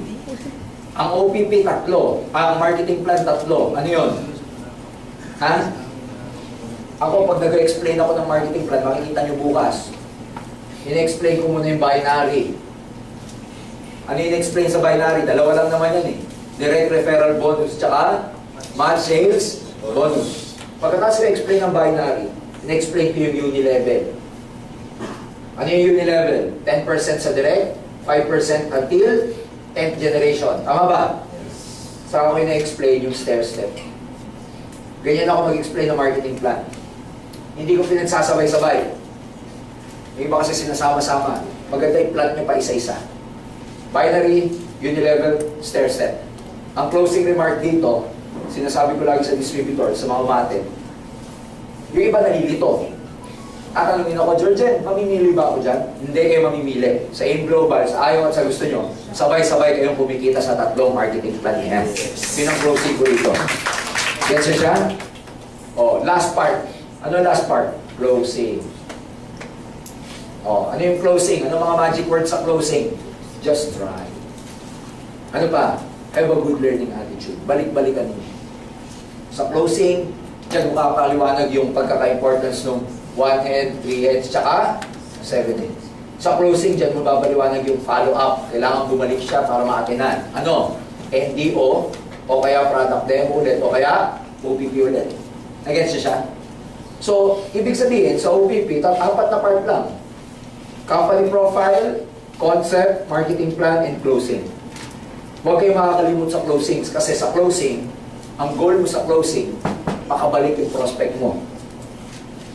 Goal mo sa closing, magkita uli kayo o maka-attend siya ng OPP formally o kaya makapasyal siya sa opisina natin. Kasi walang kwenta, pagkatapos nyo siyang ma-OPP lahat, tapos wala kayong next appointment. Huwag nyo gagawin yun, yung may marketing plan kayo, tapos wala kayong kapag-usapan, kailan ulit kayo magkikita, huwag nyo kakalimutan itong closing part. Clear ba yun? Yes. So yan lang ang part ng OPP ko. Nagkakaiba lang yan pag one-on-one. Pag one-on-one, mahaba ako mag-mindset. Pag home party, mindset. Pag centering, katamtaman. Gets niya siya? Sa home party, hati kasi, 30 minutes OPP, 30 minutes demo. Pero may ano dyan, may catch. May namin ako nakikita. Itong one-on-one, alam nyo kung gaano matagal to? Dapat 1 hour tapos siya. Sa one-on-one. Matagal to dapat sa closing. Yung, may question ka ba? May malabo ba sa'yo? Doon kayo magtatagal. Pero the whole OPP itself, kailangan 1 hour lang. Ito ngayon. Pag nag-send na home party ka, kailangan ba 1 hour din o hindi? Kailangan ba 1 hour din o hindi? Hindi. Ang home party shortcut. Kaya dapat mag-present kayo na mag-present ng OPP para dumating ang panahon, pati ikaw, kaya mo na siyang shortcutin. Hindi pwedeng lahat ng pinaliwanag mo, yun din ay papaliwanag mo sa home party. Remember, sa home party, ang goal mo rito, isa-isay na natin. One-on-one, bagay ito sa mga high profile. Ulitin ko sa mga bisor, VIP, etc. Home party, bagay ito dun sa downline mo na kaya niya mag-ipon ng tao sa lugar nila. Sa madaling salita, ang home party, dinadala mo yung center, dinadala mo yung OPP sa lugar na yun. Clear ba tayo doon? Mag-iipon siya 10 to 15. Ako nga, 10 to 12 lang eh. Ayoko na ng more than 12 kasi unmanageable na rin pag masyadong marami. So 10 to 12 lang. Ang goal sa home party, number 1, pakita yung product shortcut, ipakita yung OPP. Pero sa home party, kahit shortcut lang ang OPP, kasi ang goal mo sa home party, yung mga interesado makapunta sa opisina. So ibig sabihin, nagiging instrument ang home party para makapag-invite ka sa office. Nag-get siya? So hindi kailangan kumplituhin to. Kasi ang goal mo naman, imbitahin lang sila sa opisina. Magpakita ka lang ng konting marketing plan, pero ang goal mo doon, makapunta sila sa office. Nag-gets nyo? Centering, ito naman, tandaan nyo po ito. Centering actually, dyan pupunta yung mga na-one-on-one, tsaka na home party ninyo. Dito na yung repetition sa centering. Yan yung paulit-ulit na attend kayo. Dyan paulit-ulit na attend yung prospect. Now, let me ask you, sa tatlong yan, ano yung pinaka-importante? Ha?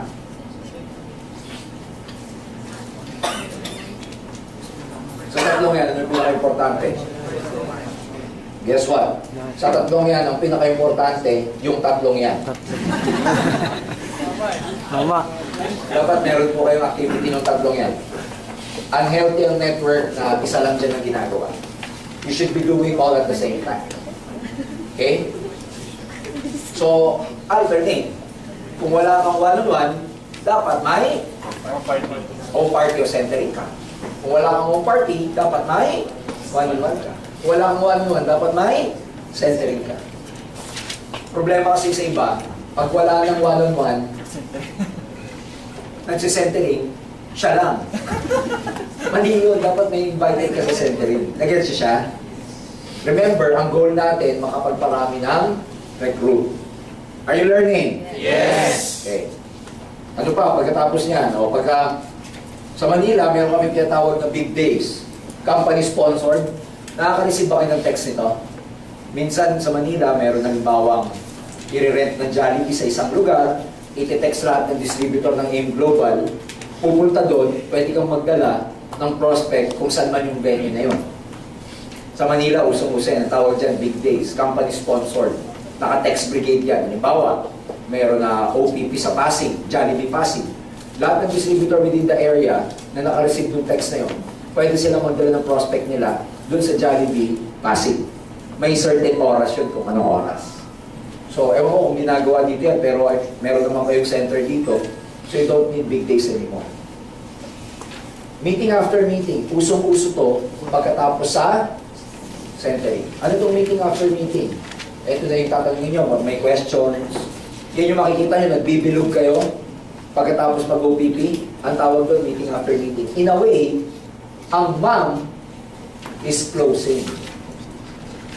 Kaya sa centering, uso to, yung mom. Sa one-on-one tsaka home party, hindi na nagmamam kasi kasama na ng presentation nyo yung closing eh.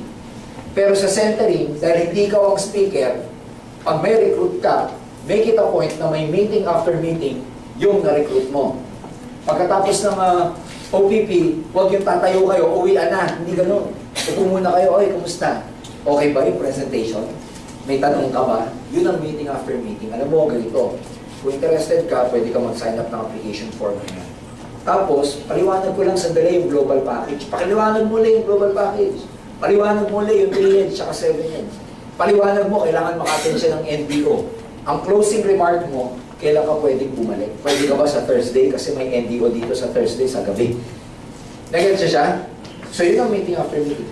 Huwag pauwi ng prospect nang hindi na meeting after meeting, especially pagtapos nyo sa center. Dapat na meeting after meeting, lagi, kasi naluluto yan sa mom. Tama ba? Maraming minsan hindi naging interesado sa OPP, pero nung na mom, naging interesado. Kasi doon na-address yung question mark niya, yung mga questions niya. Clear ba tayo doon? Yes. O, so, ulitin ko from prospecting, re-recruitin mo, pre-presentan mo. May 4 na paraan kung paano ma-present. Pagkatapos ma-presentan, magmamam. Ano susunod pag namam mo na? Ha? Follow up. Pa-follow up mo pag namam. Di ba umuwi? Uwi hindi. Uwi yan. Text mo, uy brad balik ka sa ganito, sa ganyan. Di ba napag-usapan nyo, babalik siya? Huwag nyo kakalimutan i-follow up. Ang rule sa follow up for the next 48 hours. Bakit nyo kailangan i-follow up? Ang prospect mayroong sakit, may tendency. Ang tendency niyan, pag-uwi, pagpunta sa opisina, nagtatanong kung kani-kaninong ka-opisina, uy, narinig mo na yung networking. Tama ba? So, ang tinatanungan niya, networker o hindi? Positive, negative? Negative. So, isipin mo, ang ganda ng closing mo kagabi, etong si prospect, tikas ng ulo. Nagtanong mo kani-kanino. Ako, alam ko na yung pyramid yan. Yung prospect mo ngayon. Tama? Oo. Kaya dapat, kumbaga, niluto mo kagabi, kinawagahan, ano ginawa ng iba? Tinosted. Kaya dapat lagi niyo pa-follow up. Ang daming pating sa labas eh, gusto kong kainin yan. So follow up niyo. Ngayon, ganito yan. Normally, sa experience ko, pagkatapos nyo ma-OPT, ma-mom, ma-follow up, at bumalik, interesado yun. Tama ba? Pag interesado, normally, ano ginagawa? Nagpe-pay. So isipin nyo, ang dami palang dadaanan bago mag-pay. Tama ba? Dami yun. Kaya huwag tayong shortcut. Dami dadaanan. Pag pay-in, ano kasunod? Ha? I-goal set nyo na. Yan yung kasunod. Pag pay-in, ang ginagawa ko pag nakapagpa-pay-in, nag-pay-in ha? Ano yan? Kakausapin ko. Either sa center o may malapit na coffee shop, mag-goal setting kami. Ano yung goal setting? Number 1, sasabihin ko sa kanya, gumawa ka ng prospect list. Number 2, tuturuan ko siyang mag-invite. Number 3, ulat ko nga, goal set. Number 1, ano ba yung sabi ko kanina? Pagagawa ko siya ng prospect list. Yan, goal setting. Number 2, how to invite. Number 3, handling objection. How to handle objection or face discouragement. Number 4, learn. Sabihin ko sa kanya, pag-aralan niya. Attend siya 5 times no? OPP, product demo, NDO. Tapos, ang pinakalas na pag-usapan namin, how much ang gusto niyang kitain. How much ang gusto niyang kitain that particular month. Kung sinabi niya sa akin, 15,000 gusto ko this month, papaliwanag ko sa kanya na yung 15,000 is 10 pairs. Nag-gets niya? 10 pairs silang recruit yan. Kung tig-isang account, 20 account yan. So sabi ko sa kanya, kung 20 ang magpipay-in sa'yo, dapat damihan mo ang prospect mo. Yan ang goal setting. Parang piniprepare mo siya para gawin niya rin tong activity na to. Kasi siya mismo yung napapay-in nyo, iikot sa activity na to. Nag-gets niya siya? Okay. Stage. Yung downline mo, ang goal mo sa kanya, ikaw to, downline mo si A. Ang goal mo sa kanya, matuto rin siya. Kasi alam mo na hindi pwede ikaw lagi ang magpapaliwanag para sa kanya.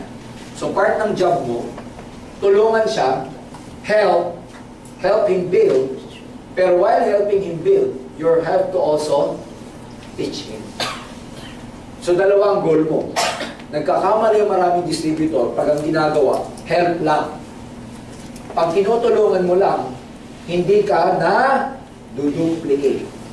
Ang goal mo kaya mo siya gustong turuan para yung ginagawa mo, magawa na rin niya.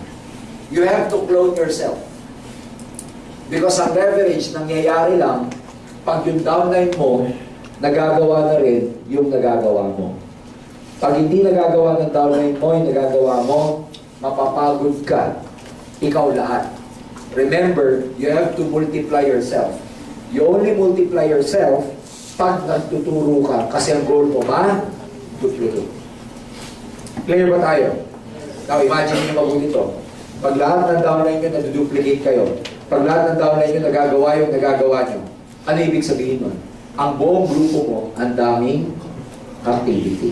Pag ang grupo mo maraming activity, maraming one-on-one, maraming OPP, maraming home party, ano nangyayari sa network mo? Lumalaki. Nagiging mabilis to. At one point, alam nyo, nung ako nag-network, weekly nag-goal setting kami ng leaders ko. Pinaplat namin ang lakad namin. Isang weekend, isipin nyo ba naman ha? Meron ako isang line, isang leg. Nag-goal setting kami ng leaders. Pinlat ko sa kanya, like we goal set for Friday. Anong mga activity natin this coming Sunday? Kasi dati, Sunday ang heavy sa amin dahil yan yung weekend eh. Yan yung, maraming kong party. Yung taon ko, pinakitaan ako, pinlat sa akin. Pag sinabi pinlat, pinakita. Pinakita sa akin, Sunday, sa isang araw, ang home party niya sa buong grupo niya. 14 home parties in one day. Bakit namin kailangan pag-usapan? Para division of labor. Sa 14, ang kaya ko yung 3. Siya naman ang kaya niya, 3 rin. So meron pang ilan? Meron pang 7, tama? Pinagati-hatihan niya ng downline niya. Meaning sa isang araw, may 14 activities sa isang network ko lang. 14 ang nag-home party. 14 ang bibig na gumaganyan. Ano ang translation niyan sa network? More users, more retailers, more network users. Bigger result. Let's think about the other ways. Paano kung ako lang ang marunong mag-home party? 14 ang home party. Mapupuntahan ko lahat, hindi.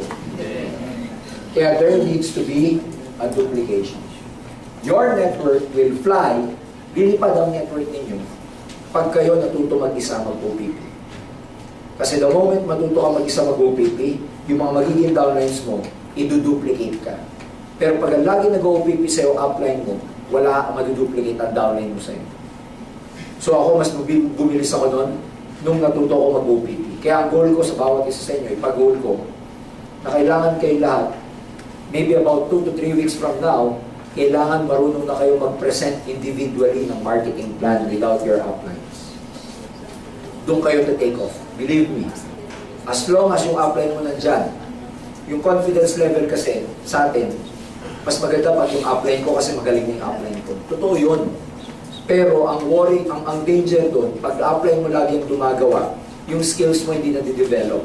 And your upline can only do so much. Hindi niya kayang gawin lahat. Kailangan at the end of the day, ikaw, magamit mo yung pinaka-importanting instrument natin, yung ballpen at papel na gagawa mo mag-isa. Ako, gumaling ako mag-OPP sa harap, kasi sa batak na batak ako sa one-on-one tsaka home party. Ang maganda naman, pagka nag-OPP kayo, hindi naman alam ng kausap nyo kung nagkakamali kayo eh. Kaya okay lang magkamali. Ngayon, hindi man naniwala, okay lang. Napag-practicean nyo naman. Tama ba?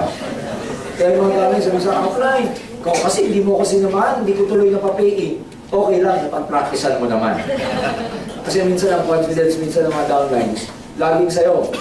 Hindi naman magmamaterialize yun ganun lagi. Kung laging ikaw, ang tawag namin dyan, kailangan paunti-unti, matuto yung downline. Alam niyo mga eagle, sa discovery ko napanood ko eh, yung mga inakay na eagles, normally, yung mother eagle, she hunts for the, for the eaglets eh, yung mga maliliit na eagle. Ang ginagawa pa niya, pag nakakuha siya ng rabbit, yung beak niya, yung tuka niya, inaano niya, yung ginagawa niyang pino, yung bawat strip ng, let's say, laman, meat ng rabbit, para kumasya dun sa bibig ng mga sisiw. Ang galing, very caring. Pero habang lumalaki na, ginagawa pala ng nanay, para maobliga yung mga anak na umalis dun sa nest, habang lumalaki na, yung nanay, yung nest naka-design, na yun, habang tumatagal, may mga lumalabas na tinik. Yung nest, either nilalagyan nila ng tinik or whatever, para maging uncomfortable yung mga eagle na maliliit. Darating ang panahon, gusto na lang umalis doon kasi may mga tinik yung nest nila. So, ganun din dito. Kasi doon ka matututo lumipad eh. So, yung mga upline, pag nasa center lagi yung mga downline nyo, lagyan nyo ng tinik yung mga inuupuan nila. Para matuto lumipad. Nag-gets nyo ba? Hindi. Ang ibig sabihin ng tinik, minsan representation yan ng hurt. Representation ng hurt yan. Ako, nasaktan ako ng upline ko pero hindi ako lumipad. Yung upline ko kasi, pagkatapos ba naman namin ng home party, isang beses ko na nga lang mahugot. Sabi ko, nasa kusina ako kasi trabaho ko nung araw. Pag may home party, ako lang yung tagahalo ng betadine. Kasi napapaputi namin yung betadine sa demo eh. Yan lang ang ano ko. Kung bagay yung colidus, natutunaw yung styrofoam, tama? Yun lang ang trabaho ko, taga-ganon lang ako, taga-hawa. Pagtapos na, tapos sa kusina, hugas, iba na naman. Ba, nung meeting after meeting, habang naghugas ako sa kusina, narinig ko yung upline ko, sabi ko, babalik ako dito sa Sunday. Tuwan-tuwa yung mga tao. Tuwan-tuwa. Ako din tuwan-tuwa, kasi wala sa usapan namin na babalik siya. Tuwan-tuwa din ako. Maya-maya, nung pasakay na kami, sakyan, kasi bahay ng girlfriend ko yun eh. Pauwi na kami. Sabi nito kaibigan ko ni June. Sabi ko, pare, thank you nga pala. Babalik ka pala dito sa lingkod. Very thankful ako. Kahit Kung busy ka, pupunta mo itong grupo ko. Tsaka tuwan-tuwa yung mga tao, babalik ka. Sige mo, ikaw ba naman yung number 1, ikaw ang mag-present. Ang tahimik, habang nagdadrive, tahimik lang siya, hindi nagsasalita. Ako naman, tuwan-tuwa. Kaya pala tahimik, ako lang yan, sabi sa akin, Ani, hindi ako pwede sa linggo, sabi sa akin. Ba't ako ba naman dyan, mapapaya ka doon sa mga tao? Sabi sa akin, oh, hindi ako mapapaya. Ikaw mapapaya, sabi sa akin. Namutlaho ako. Sabi ko, ano ka ba naman, dapat di ka na lang nangako. Sabi niya, Georgette, sayang, isipin mo yung mga tao, excited, may re-recruitin. Huwag mo sabihin dahil hindi ako pwede. Eh, hindi na pwede tayo mag-OPT. Pwede ka pa naman. Sabi ko, Jun, hindi ko pa kaya, hindi pa ako handa. Sabi niya, ano ka ba, may 1 linggo ka pa, mag-aaral ka, OPP, kaya mo yan. Sabi ko, parang hindi ko kaya. Sabi niya sa akin, gusto mo, di cancel mo. Alam mo, nung sinabi sa akin, hindi na ako nagsalita. Ang gano'n natulog ako sa bahay. Pagbaba ko naman sa kanya, dabog talaga ako, ba? Magaling talaga ako. Ayoko na mag-OPT. Naisip ko na. Kasi nga, usapan namin, gagawin ko na lahat, huwag lang magsasalita. Kasi ngayon, magsasalita ako. Wala nga. Pero sa loob ng 1 linggo na yun, may tape recorder ako. Pag siya OPP, nasa opisina ako. Nagtatago ako sa likod, nire-record ko siya. Ayun, ako nag-home party. Yung home party kong yun yung kinukwento ko na na-meet ko si Tita Tessie. Nagets niya? So, minsan naka-design na mapipilitan ka, masasaktan ka kasi apply mo, schedule niya, hindi mo ma-blame. Pero sometimes naka-design pala yun para ikaw, ma-meet mo na yung alas na naghihintay sa'yo. Kaya learn it your way. Learn it hard way. Learn it na kaya nyo mag-OPP. Learn it na kaya nyo mag-present mag-isa. Learn to be a good speaker. Ladies and gentlemen, magiging speaker ka na magaling one day. Pag sanay o nabata ka sa labas sa one-on-one tsaka home party. Kahit pagbalik-balik ka rin yung marketing plan, kahit saan ka magsimula, parang puzzle, alam niyo puzzle, yung jigsaw. Pag kabisado mo na yung jigsaw puzzle, magsimula ka sa gitna o sa gilid, mabubuo mo ba siya? Pag sanay ka na. Ganun din ko. Masasanay kayo sa labas. Kaya huwag kayong mangingitlog lagi sa center. Pag lagi kayo nasa center, hindi kayo matututo. Kasi sa center, dependent ka sa speaker eh. Pero pag lagi ka nag-one-on-one at saka nag-go party, you learn it by yourself.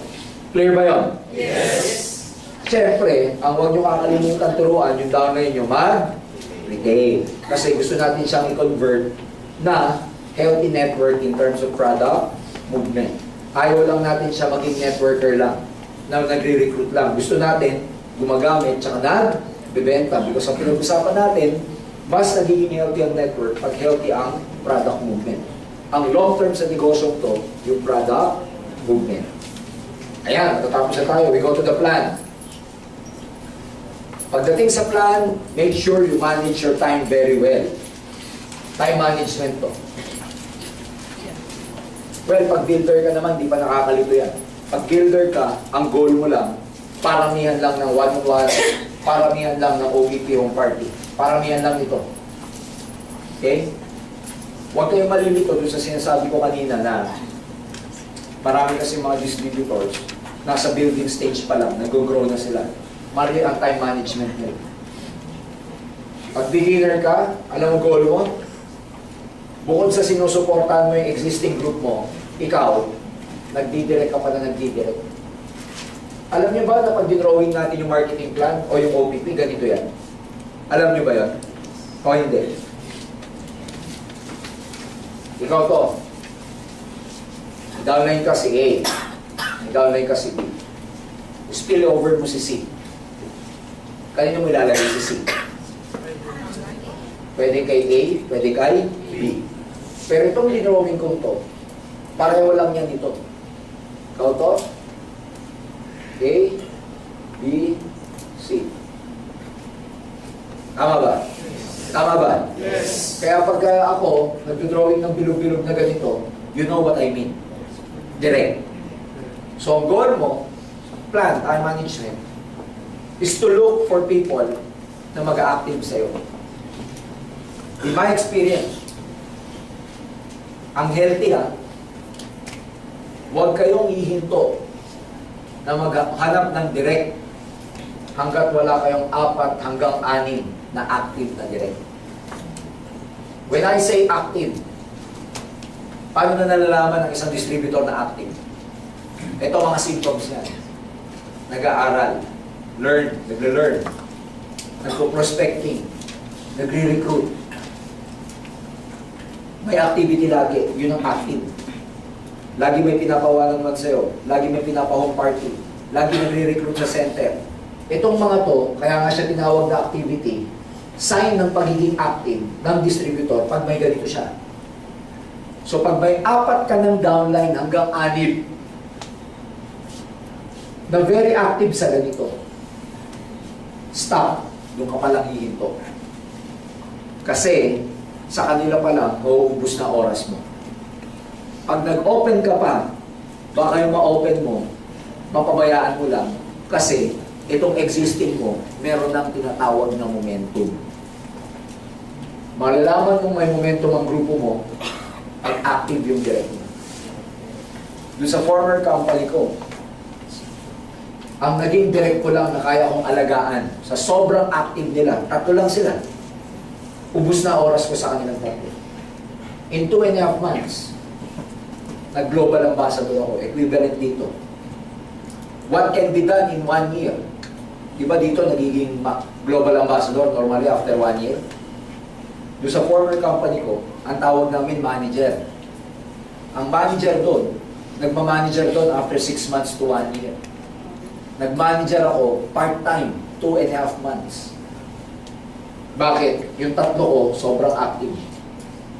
So, pag meron na kayong downline, na 4 hanggang 6, na sobrang active, stop. Diyan na kayo bababa ng bababa. Hanggang lumaki. Get siya siya? Hanggang maging leader. Pag na-duplicate na kayo ng 4, saka ka na mag-open ulit. Meaning, saka ka lang mag-open kung kaya mo na silang pabayaan. Pero kung hindi mo pa sila kayang pabayaan, huwag ka muna mag-open. Yun nga lang, may tamang number. Minimum of 4, maximum of 6. Kaya kung meron dito, sabi sa akin, apply, meron na akong active. Stop na ako. Ilan active mo? Isa apply. Polio yan, polio. Polio, bakit? Wala kang pambalance eh. Nag-gets ba? So ang usapan na, 4 hanggang 6. Pag wala pa kayong 4 hanggang 6, do not stop sa kakahanap ng recruit, ng direct. Last, pagdating sa goals, well, alam nyo to. Specific, measurable, attainable, realistic, and time-bound. Pero pag-uusapan natin itong flowchart na to, between your result and your goals, kung titignan nyo mabuti, yung goals ninyo, tsaka result, mapapansin nyo ano yan. Diba yung result, pumatras tayo hanggang mapunta sa goal.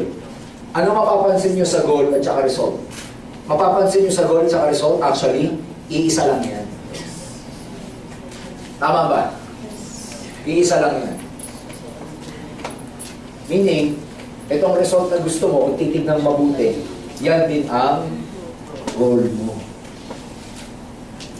Yan ang goal mo, kaya lang, pag nag-materialize na, hindi na goal ang tawag sa kanya. Ano na siya? Result. Ngayon, yan ang activity, yan ang skills na dapat na ginagawa niyo. Paano ngayon, pag hindi niyo nakukuha yung goal niyo, o hindi niyo nakukuha itong result? Kasi, pag hindi niyo nakukuha yung goal pa rin siya. Pero pag nakukuha siya, ano na siya? Result. What if hindi niyo nakukuha yung goal? May 4 na batayan. Meron tinatawag na may re-reflect kayo. 4 pillars of success. Ano yun? Number 1. 4 pillars of success. If you do not get your results, if you're not getting the goals you are doing, number 1, make a decision. Take action. Number 3, analyze the result. Number 4, make a jump. Tonight, if you make a decision to get your goals, kaya ako sa inyo pinasulat yung mga goal ninyo, o yung results na gusto niyo. Tonight, make a decision na makuha yung mga goal na yan. Ngayon, if you make the decision, tanong, alam niyo na ba yung mga gagawin? Alam niyo na ba yung mga gagawin? Yes, pinag-usapan niya natin. Mamaya yan, hindi niyo pa rin alam yung gagawin, ha?